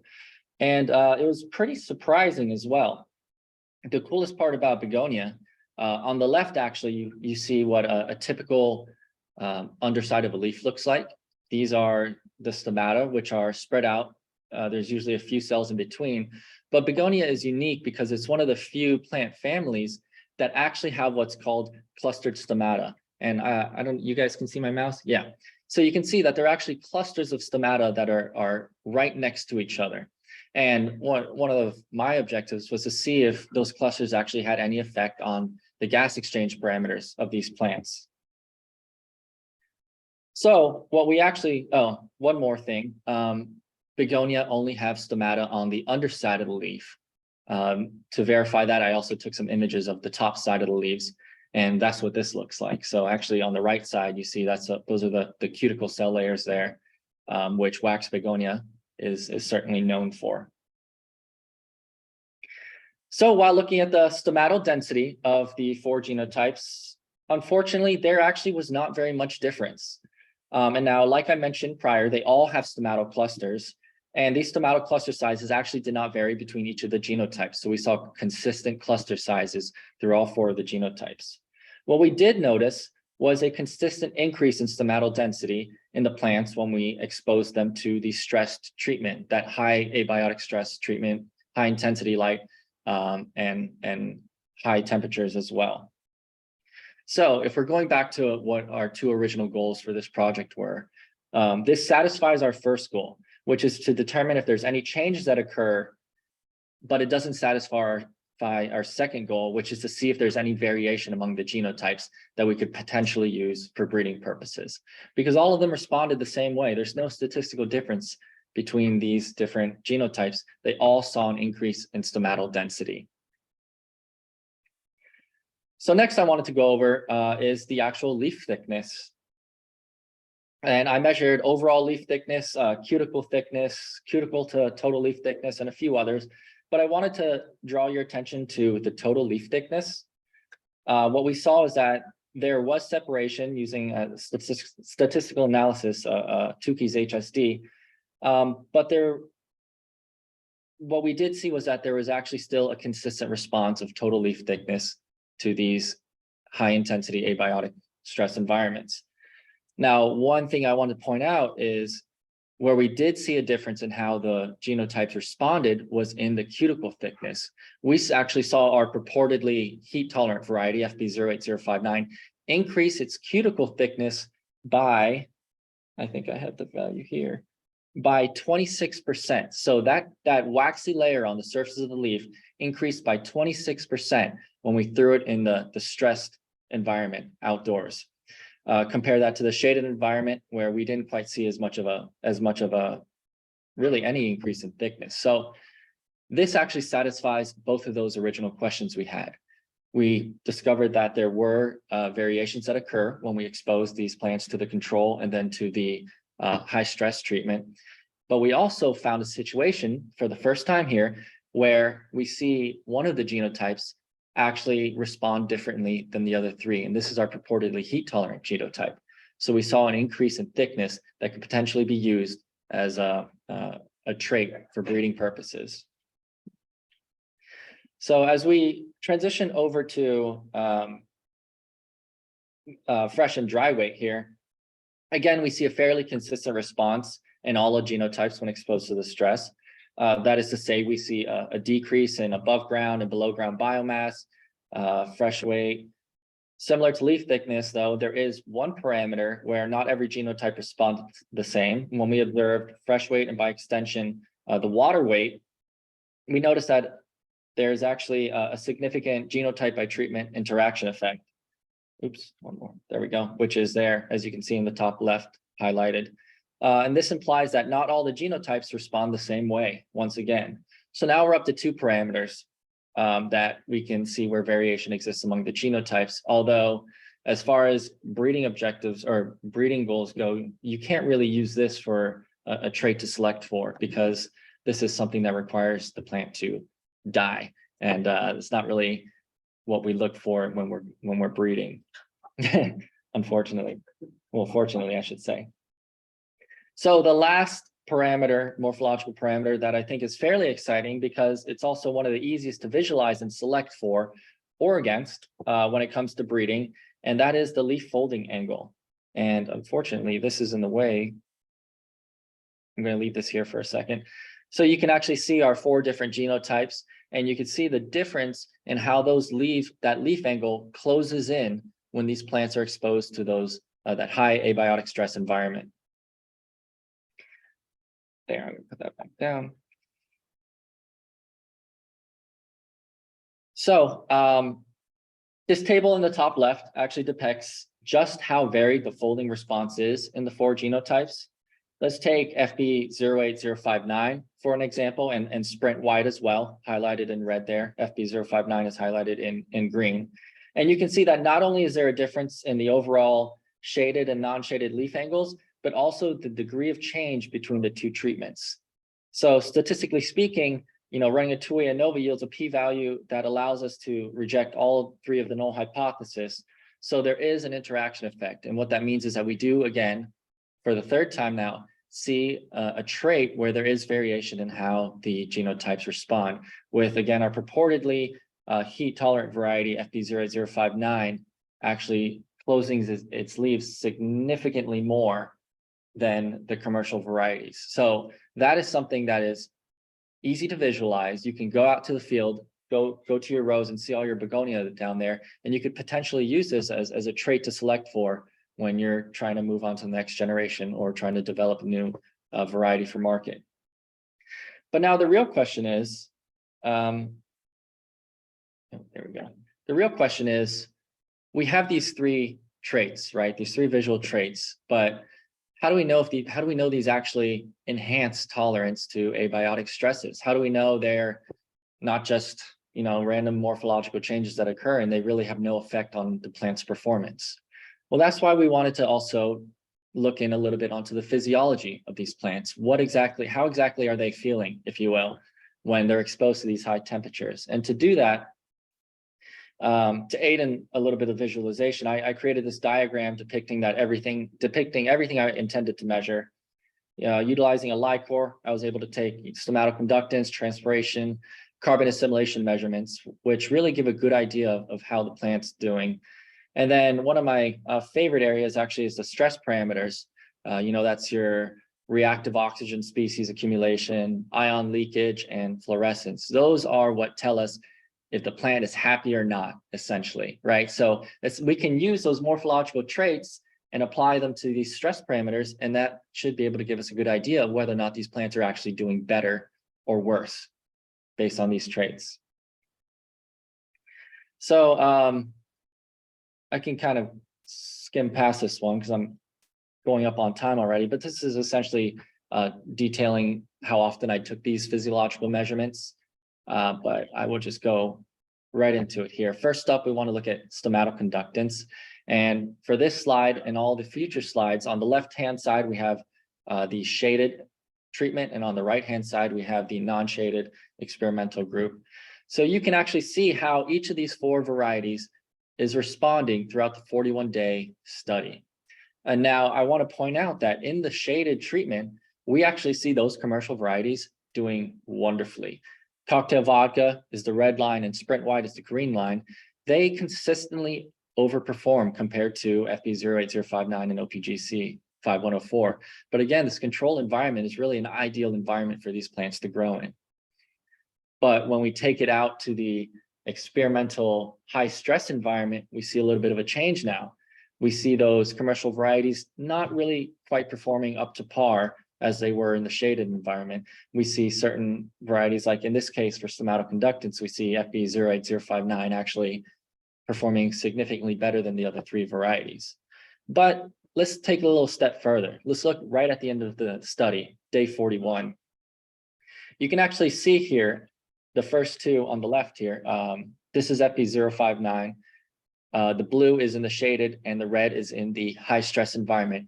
There is no significant difference between the stomatoconductance of this genotype in both treatments. So in other words, this stomatoconductance rate is remaining the same in both treatments. Compare that to, let's say, cocktail vodka, where we see a huge decrease in stomatoconductance, or Sprint White, where again, we see a huge decrease in stomatoconductance. The story is pretty much the same for transpiration, where in the shaded, we see those commercial varieties really performing wonderfully compared to FB059 and OPGC 5104. But let's look at day 41. Once again, we see no significant difference in the transpiration rate of FB08059. We do see a drop in the cocktail vodka and Sprint White. And that makes sense because usually transpiration and stomatoconductance go hand in hand. But now, what about one of the most important gas exchange parameters? That is carbon assimilation. This is how well your plant is performing photosynthesis under these stress environments. And there's not very much difference that we can observe from this chart. But once more, let's look at day 41. Here we do see a pretty consistent drop in carbon assimilation of all 4 of the varieties. And now that makes sense because, you know, these plants are stressed. It makes sense that they're not going to be performing photosynthesis at the same rate as when they are happy, right? One of the most, in my opinion, profound differences we see in the genotypes is actually the anthocyanin and chlorophyll content. So this first images I'm showing you are what these plants look like when they were shaded in that shaded control environment. We see our green leaf varieties and our bronze leaf varieties, FB059 and cocktail vodka. This is what those leaves look like in the non-shaded environment. Look at that enormous anthocyanin accumulation in FB059. And you see a slight increase in anthocyanin as well in cocktail vodka. But let's go ahead and quantify that. That's what it looks like when we put it on a graph. Enormous increase in anthocyanin content per milligram of fresh weight in FB 08059. And of course, the two on the right are our green leaf varieties, therefore they didn't accumulate any anthocyanin. When we look at the chlorophyll content, we do see a reduction in 3 out of 4 of the genotypes in chlorophyll content when exposed to that high stress environment. We don't see a reduction. We actually see, not a statistically significant increase in anthocyanin content in FB 08059, but that's a pretty good indicator of how well the plant is doing. I did want to go into a little bit of the stress parameters, but I believe I'm starting to run out of time here. I just wanted to show you again a few charts of the ROS accumulation, the reactive oxygen species, which are an indicator of how well the plant is performing. If it accumulates more of these, in this case, superoxide anions, that means it is under a lot more stress. So you can see that actually all of them are pretty stressed in that environment. Same with H2O2 accumulation. Ion leakage is a good one to look at here. We see actually this is a not really significant increase in ion leakage in FB059, but we do see a huge increase in ion leakage in the other 3 varieties there. Fluorescence that is shaded, that is fluorescence in the non-shaded group. And if we look at we do see actual statistically significant separation between the varieties here. But lastly, I actually wanted to go into breeding because we've done all this research. What did we do it for? Well, we did it because we wanted to enhance our breeding program here. So when I first got here, our greenhouse was empty. Now, we're doing cuttings, we're doing seed propagation as well. And it's really exploded into what it is today, which I'm very happy about. And of course, we're collecting all the data on as much as we can for each one of these species and varieties as well. This is some of the field trials that we've been doing with some of our, the progeny of some of our crosses. And as you can see, some of them are performing pretty well outside in the Florida sun, while others are not doing so well. And we've actually come across 2 lines here that we're pretty happy with as far as tolerance goes. Of course, when you compare them to something that Benary's put out with those massive flower coverage, we're not there yet. But what we do have is, I'm very happy with our abiotic tolerance, which again is a central theme of my PhD research. And of course, one of the areas that we actually want to get into is a little more of the rhizomatous begonia, because I personally, this is my favorite type of begonia. It's certainly the ones that we have the most of in our collection. And I think the diversity in there has a lot of potential for plant breeding and for the begonia industry as a whole. So I believe that is my time. I'm not gonna, I'll end it here. I do have a few more, but yeah, thank you for listening to my presentation.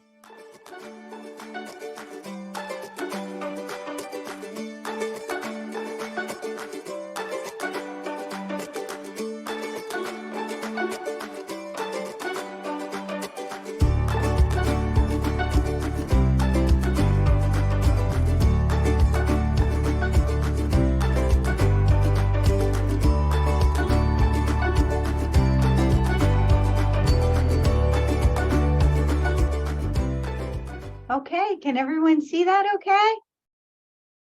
Yep. Okay, go ahead. Excellent. Thank you so much, Dr. Howe, and also thank you for all of the speakers. I have just been sitting here just feeling so good about seeing all the different begonia work that has been going on in our country and the world, really. And everyone has just done such a fantastic job. And thank you to Liz for coordinating this event and all of that work that went into this workshop today.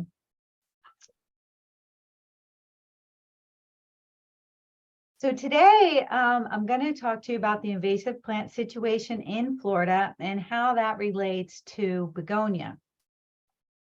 And for those of you who are outside of Florida and not attending live today, welcome to our beautiful state.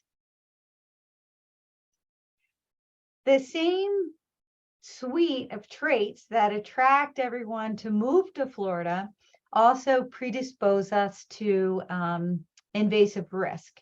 And, you know, just as you look at this picture about the state here, we're almost surrounded by water. We have warm climates, we have high tourism, and all of these things predispose us to invasion.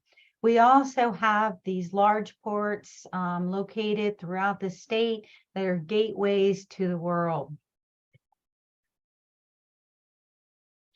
We are also the second largest producer of ornamentals in the country, and the majority of the plant species that are considered invasive in Florida were deliberately introduced as ornamentals and then unintentionally became invasive.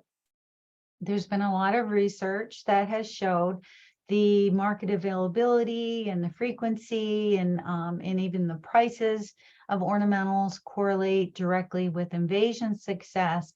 And we know the longer the amount of time a plant has been introduced, the higher the risk of invasion. And in fact, Florida now is ranking second in the US for the degree of ecosystem devastation as a result of invasive species. So I wanted to spend a little bit of time talking about where we go to determine if a plant is invasive in Florida. And so this top organization is the Florida Department of Ag and Consumer Services. And this, along with every other state, is what dictates which plants are regulated, which plants are considered prohibited and noxious weeds. We have 38 species listed there. The middle list is the Florida Invasive Species Council, and that is a nonprofit organization that meets every other year, and they come up with a list of plants that are either considered category 1 or category 2. And that is organized in the region of the state being either North, Central, or South Florida. And then the last list here or organization that you see here at the bottom is the IFAS assessment of non-native plants in Florida's natural areas. And what that is it's a model that generates an outcome of whether the plant is invasive or non-invasive. And the key difference to this IFAS assessment is that it's dynamic, meaning it can change every day. It can be updated on a daily basis if needed. And also it considers cultivars, which are very important for our ornamental industry, because all cultivars, if a plant is considered invasive by the IFAS assessment, all cultivars are considered invasive unless they're proven otherwise. And we have to do that one by one. So this IFAS assessment also determines if a species is okay to use in North, Central, or South Florida, which is very relevant because sometimes we'll have plants that might be invasive in the southern part of the state, but are not cold hardy, so they're not invasive in the northern part of the state. So this assessment makes that distinction. And just to give you an idea, the assessment has 919 species have been run through that assessment. So we still have a long ways to go. And of those species, 352 of them were listed as invasive.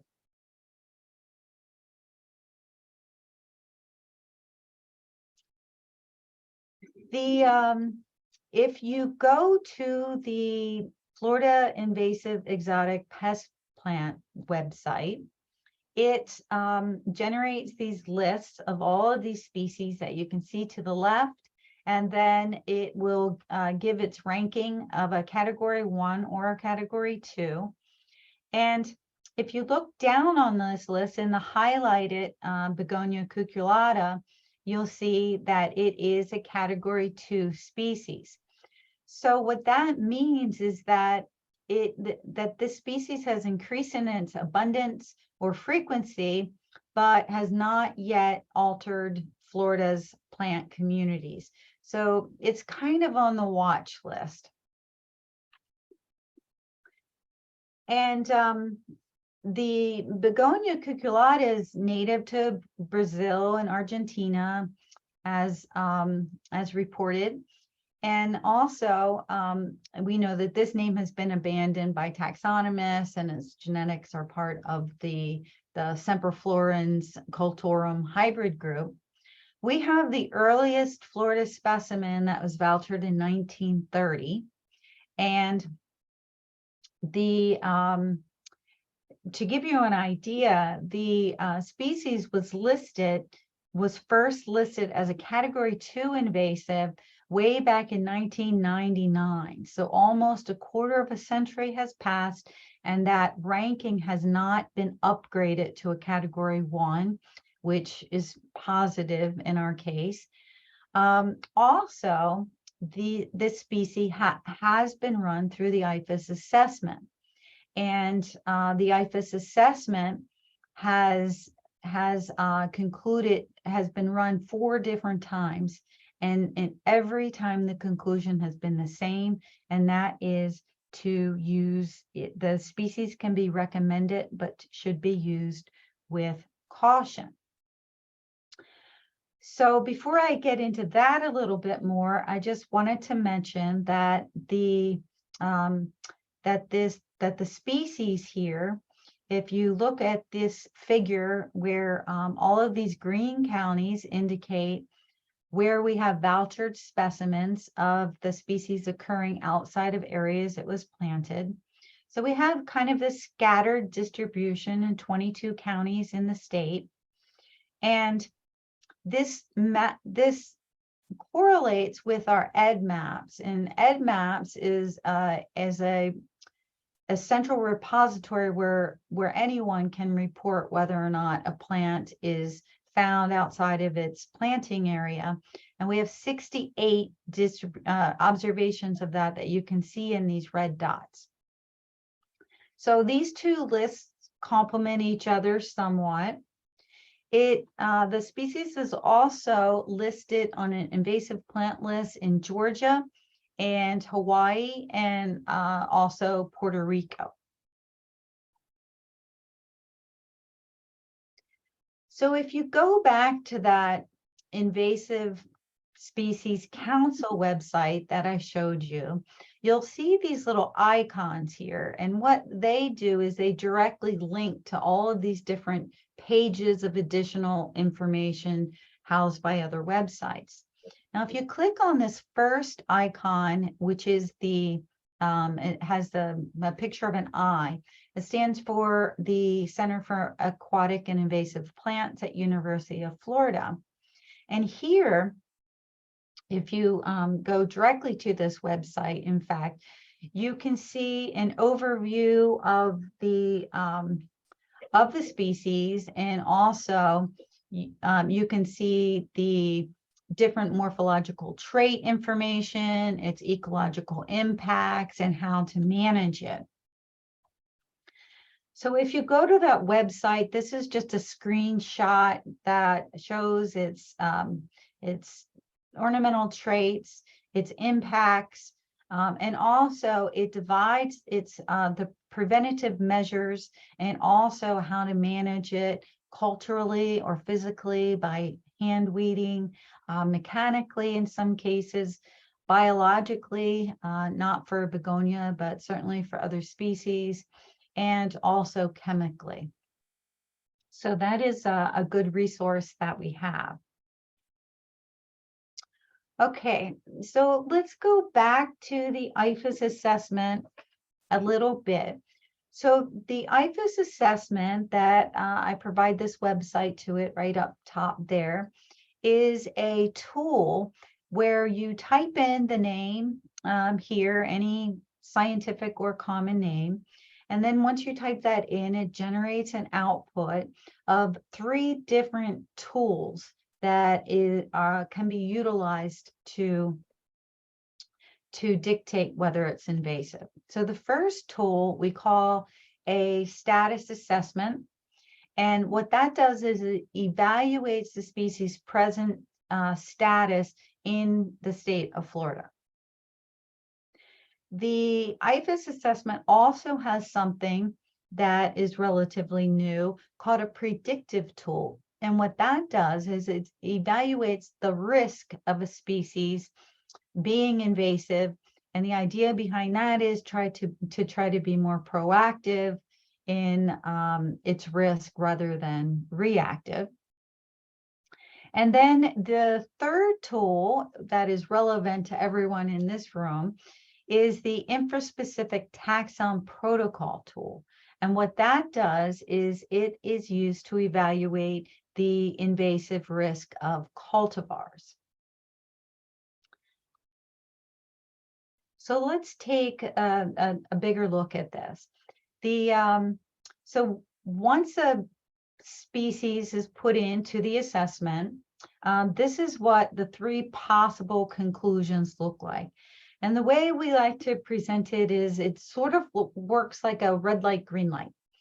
And so the red light is when the plant is invasive. So University of Florida faculty, staff, extension agents are not able to recommend this plant in any of their programming. And this assessment is re-looked at every 10 years. So plants can be added to this or can be removed from this every 10 years.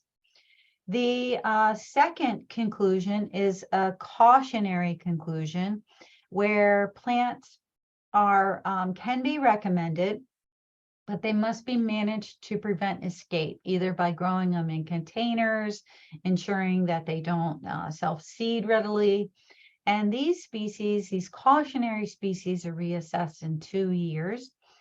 And then the green light that we have is when a plant is not a problem species. And that is reassessed every 10 years as well.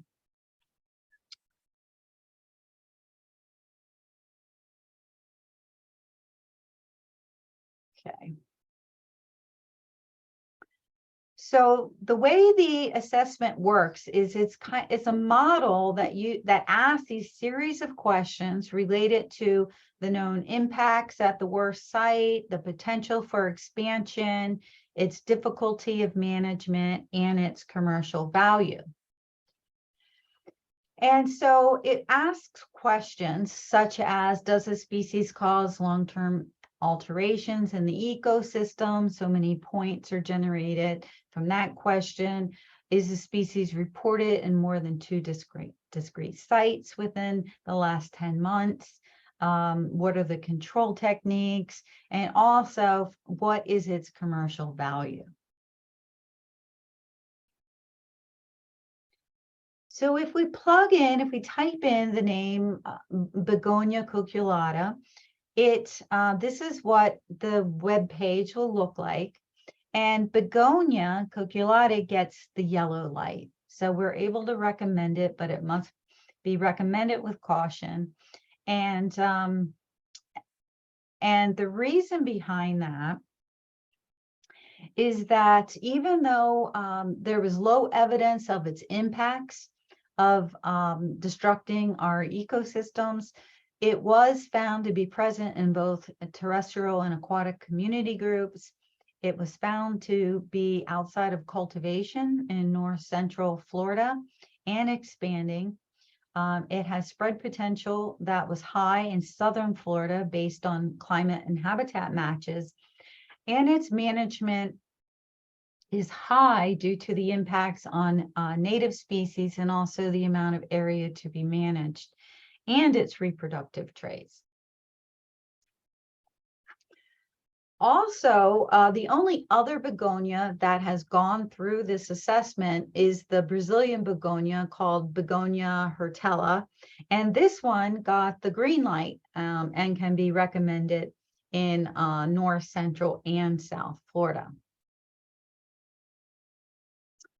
So what does this mean to our young breeders, such as Julian, who just gave that wonderful lecture, and even our more seasoned breeders in the University of Florida breeding program?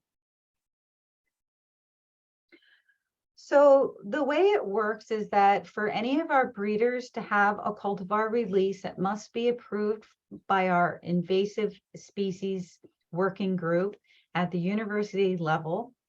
And also it must be run through the infraspecific taxon protocol. So the way this protocol works is that it asks these big major 5 questions. They want to know how it's distinct from the resident or wild type species. Can it revert back to the wild type form? How it was introduced? Where else does it occur? Who are the experts on this new introduction? And then its life history and propagation traits and method of dispersal and any sterility, pollen viability, all of that information we provide.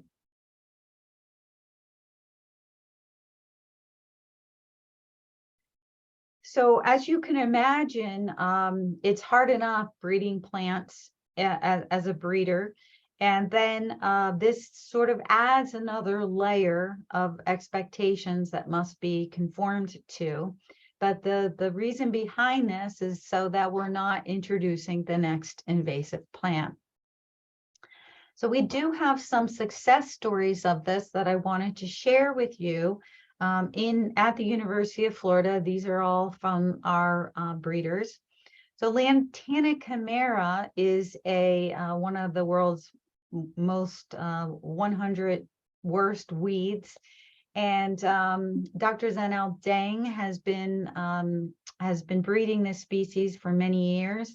And so this has gone through the IFAS assessment and it's been approved at the university level.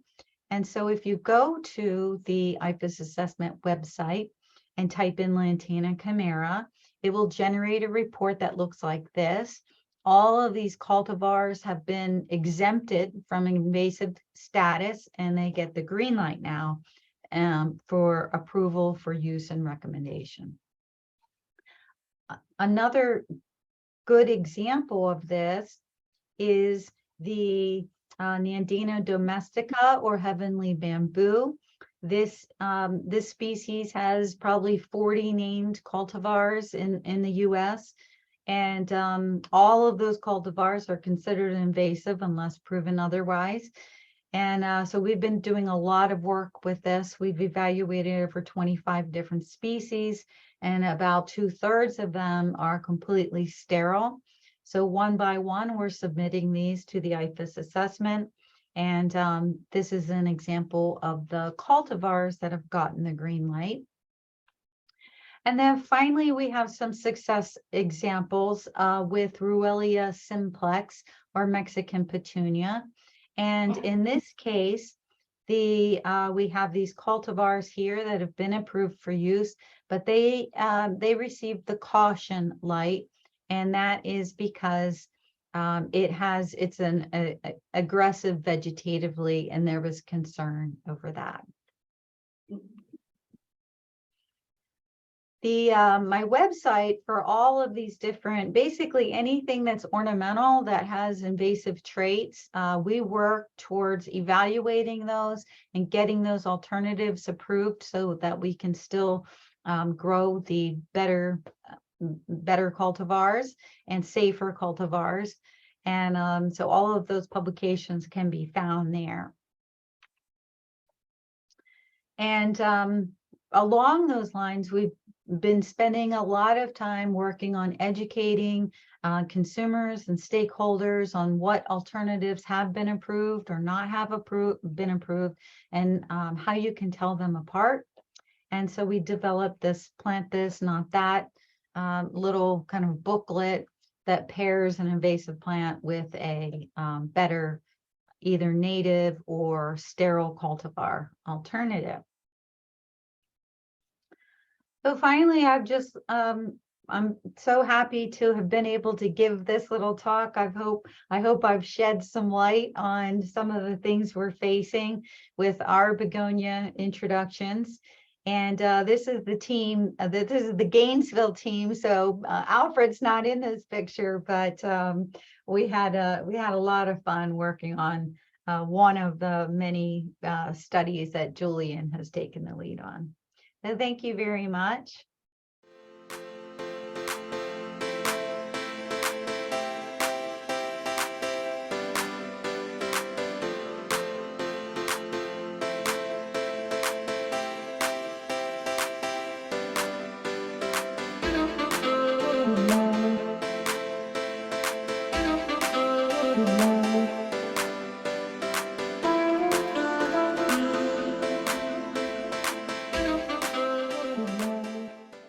Thank you for the introduction. Glad to be here.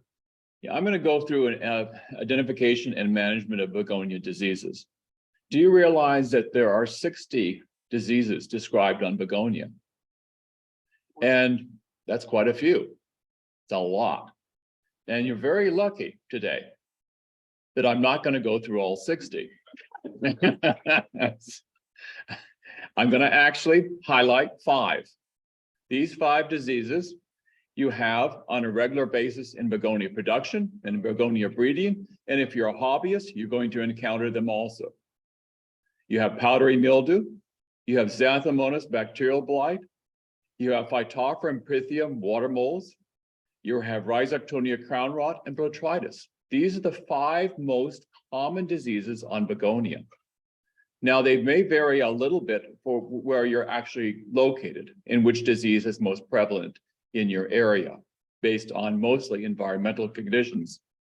The first one I'd like to talk to you a little bit about is powdery mildew. Now, you can see up there on the slide that they've got this green leaf and it's covered with this white powdery substance. This is the classical symptoms that you see.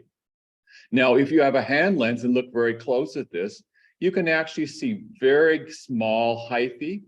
And on the end of those hyphae, you've got spores. These spores are in chains, and you've got literally thousands of them making up this white mass. These spores are easily spread by water and by rain and by air movement. Now, as a leaf ages, and also depending on the cultivar, sometimes this white covering turns actually a brown, or may actually be almost a reddish coloration. Now, over on the right side over here, we have also a powdery mildew symptoms. What's happened here is we've had rain, the white powder has been washed off, and you have leaf spots, which look sort of like other diseases. But again, if you have a hand lens and look quite close, you can see tiny little white hyphae. Now, what it actually does is eventually it causes leaf drop of the plants. So your plants will start dropping their leaves. It's also very susceptible on young plants. The older the plant, the older the leaf, the less susceptible is to this disease.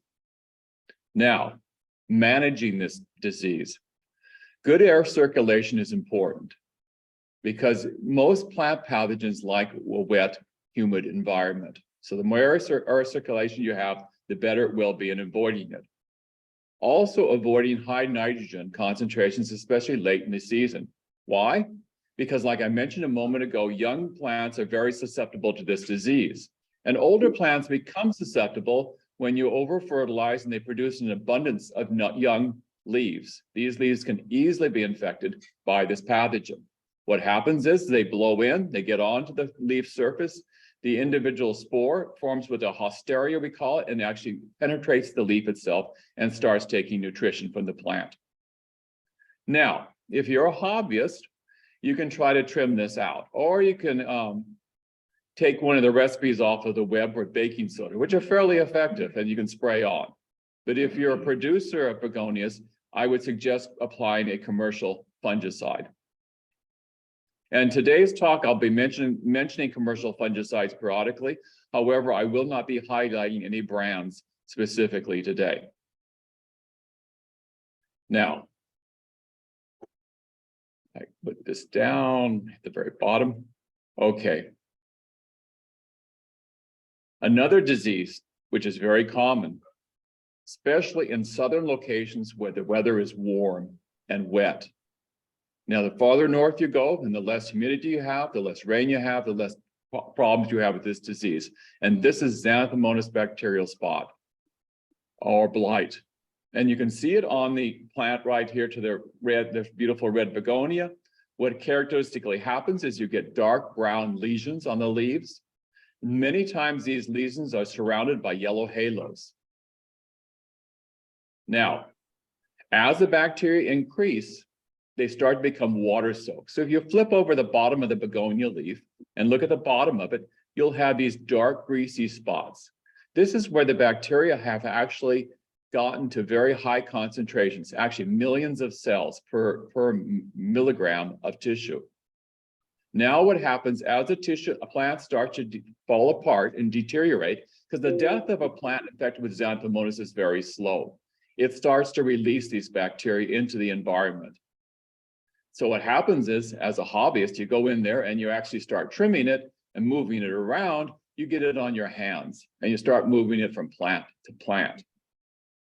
Also, this bacteria has the ability to swim. It has a flagella. So what happens is if it gets on the surface of a plant and it's wet, it has the ability to swim. And it has the ability to sense an opening. So what it will do is it will actually go toward a hydathode or a stomata or a wound or anything there it can get into the plant, and it will start the infection. Now, what can you do with this particular pathogen? Well, there's a number of things that can be done. Well, if you're a producer, it's always best to start with clean stock plants. Keep foliage dry as possible. Sterilize clipping utensils, because what happens is as a hobbyist, you go in there and you see a yellow leaf, the first thing you do is go in there and trim it out. The problem is if it happens to be a Xanthomonas infection, you've got it on your clipping shears, and then you're going to be moving it from plant to plant. There are a number of surface sterilants that can be used. Household bleach actually works fairly well, although not good for clipping shears. We have quaternary ammonium compounds, which are registered for the industry, which work very well. Also, another thing too is to use fresh aprons or shirts if you're actually in begonia production every single day when you go to work. The reason for this is you have benches of begonia and you have workers that are leaning over these benches. When they lean over the bench, the aprons tend to touch the bench, and if the plants are wet and they have Xanthomonas, you get it on your apron and you move from plant to plant. And when you notice Xanthomonas infection in a nursery, it usually goes right down the rows, exactly where the workers have been.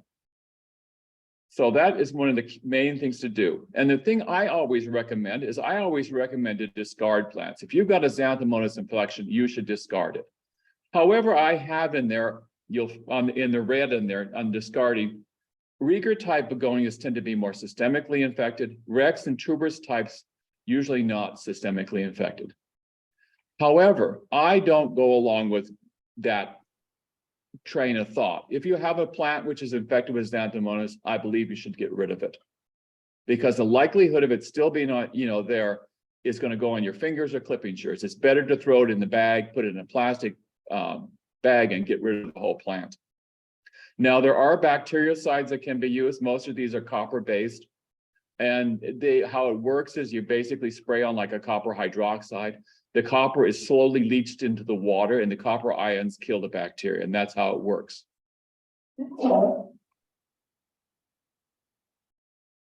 Well, another disease. I enjoyed these talks earlier this morning because they all had really pretty pictures, and mine tend to be on the really bad side.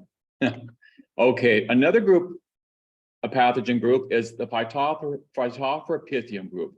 Sometimes we call them two different species, but they're very similar, and the treatments are almost identical. Now, these are called the water moles. And one of the reasons they're called the water moles is because, like the Xanthomonas, these fungi have spores, but these spores have little tails. And what happens is if you have a cool snap, and the fungus releases the spores from their spore structures, and they actually can swim. These actual zoospores, they call them, can actually sense root exudate, and they actually go right to the roots, and they infect the root system. Or if they're splashed up into the foliage of the plant, they can infect in the foliage.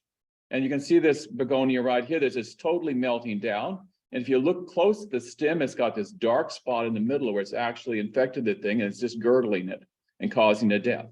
One of the things, characteristics of the phytophthors and the pythiums is they do what we call seedling damping off. So if you have seedlings from the roots, planting seeds, the plant will come up and right where it touches the soil, it girdles and falls over. This is usually caused by pythiums and phytophthors. Now, the symptoms of the two different pathogens listed here, phytophthora and pythium, are slightly different. Phytophthors tend to be more aggressive, and that's what you see on the left slide over here with these plants, where it's actually killing the plant. Now, with pythiums, a lot of time, I'll move this out of the way, this is what happens. It gets in there and colonizes the root system, and it stunts the plant. So you end up with a pythium-infected plant being much smaller than normal. Now, if you're in production and they're all stunted, well, you might not notice this. But if you were to look at the root system, the root systems are small, are far less than normal. And another thing characteristic about pythiums and phytophthora is they tend to make roots white to brown. Now, that's a problem with begonias because, your root systems are already brown, so it's very hard to detect, an infection with these pathogens because they already look like they're diseased. Now, clean stock, I mentioned that before. Production in synthetic potting medium is a must. Hobbyists sometimes will incorporate native soil into their mix. This should never be done because you're likely to move in pythiums and phytophthora. And what I refer to as synthetic potting mixes, those made of peat-lite, perlite, and peat moss. Now, occasionally you do find a pathogen in those, but it's very rare. Now, another thing too is light soil mixes. When you have a mix, you should never be able to pick it up, squeeze it, and have water run out of it. It should be light and well drained. The more saturation you have, the more conducive for these pathogens, especially these because these are called water molds. They love the wet environment. Again, like I've mentioned before, is keeping hoses off the ground because, a lot of these pathogens of phytophthora and pythiums are found in native soil. So if you have a watering wand and it just lays there on the ground, and then you put it up in your plants, you may actually be moving the pathogen right into your potted plants. Sterilizing clipping utensils, I mentioned that for xanthomonas, same with this disease. Applying fungicides to protect plants is also very important. Now, Rhizoctonia crown rot. This is one that's extraordinarily common in the southern states. It's ubiquitous in native soil. If we were to go outside of this auditorium and pull a plant up and look for it, we would find it on many plant roots. Now, in a lot of larger plants and trees, it can exist with it and cause damage without killing the plant. But however, in bedding plants, it can be very destructive and do a total 100% kill. Now, one of the first things you will notice, you see this begonia over here, a lot of times it will drop leaves. They will turn brown. Another thing, if it gets splashed up in the top of the begonia, you'll get you see here below this flower. One of the characteristics of this disease is it tends to mat leaves together. So if you were to try to pick those little flowers up, you'll find that all the flowers are stuck together. And if you were to look at them with a hand lens, what you notice is it actually has webbing. What it is this fungus has hyphae, which go throughout the dead tissue and actually hold it together. And that's characteristic of this fungus. Also, this fungus produces what we call sclerotia, which are small survival structures, which look like grains of sand. And what those do is they actually fall back into the soil and wait there for a new plant. Also, if these sclerotia are splashed onto the leaf surfaces, you get these little brown spots all over. And you see what's right here? And these can actually eventually take the whole plant down. Now, there are very effective fungicides. I sort of threw a picture here of this one. This is actually, these two plants are from a particular test, And there are very effective fungicides for the industry, which are here. But for the hobbyist, there isn't much to do. Best thing to do is to actually throw the plant away. Now, clean stalks are important. Production in synthetic potting mix is also important here. Again, I mentioned not using native soil at all. And again, like the Pythiums and Phytophthora, a light media mix is important. Because again here, this pathogen likes a very saturated soil. It likes to have a wet environment. Because the plant is under stress in a wet environment, and the plant is under stress, and it allows the pathogen to take over. Again, keep hoses off the ground, sterilize clipping shears. Again, it can be moved on clipping shears if you're clipping it out of plants, and apply fungicides if you're in production. Now, another one is, botrytis blight. Okay. Looking at this picture here, you know, all of us are looking at the begonia flowers today and saying, these are beautiful flowers. When you have dead tissue hanging there like this, it is a source of where botrytis can move in. Botrytis is a fungus that loves dead tissue, and it loves very young plants. And it really especially loves flowers. And you find out that the most susceptible flowers are usually the white flowers.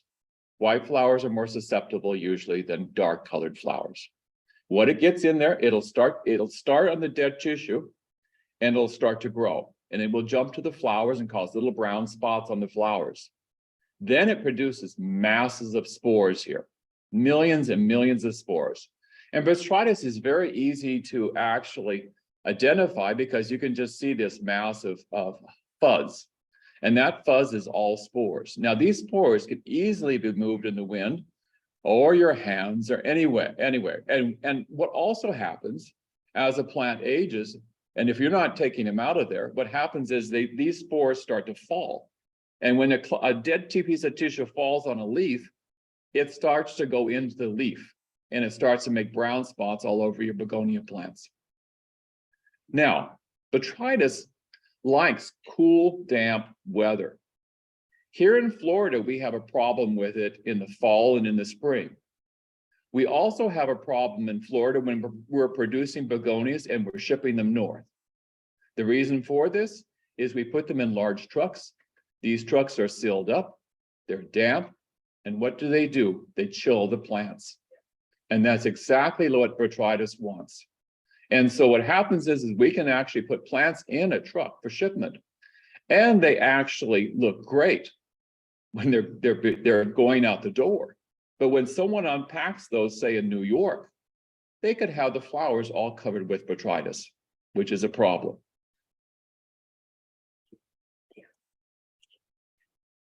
Now, managing botrytis. Okay. Maintaining low humidity is important. The best thing to do is if you're in a greenhouse situation, is to vent the greenhouse. Also, you don't want it to be cool and wet at night. So it's better not to water late in the day. You don't want to have water standing on your plants when it goes into nightfall. Also, it is important to remove old dead flowers and tissue and get it out of there. And if you're in production, there are a number of fungicides that are readily available.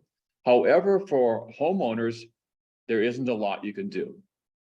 Now, for all the diseases I've mentioned today, there are breeding programs going on. So also, if you're a producer, you could need to select cultivars which are more resistant to these particular pathogens, and that's the way to actually go. Now, that brings me toward the end of my talk. And if you have any questions, I'll be happy to answer them.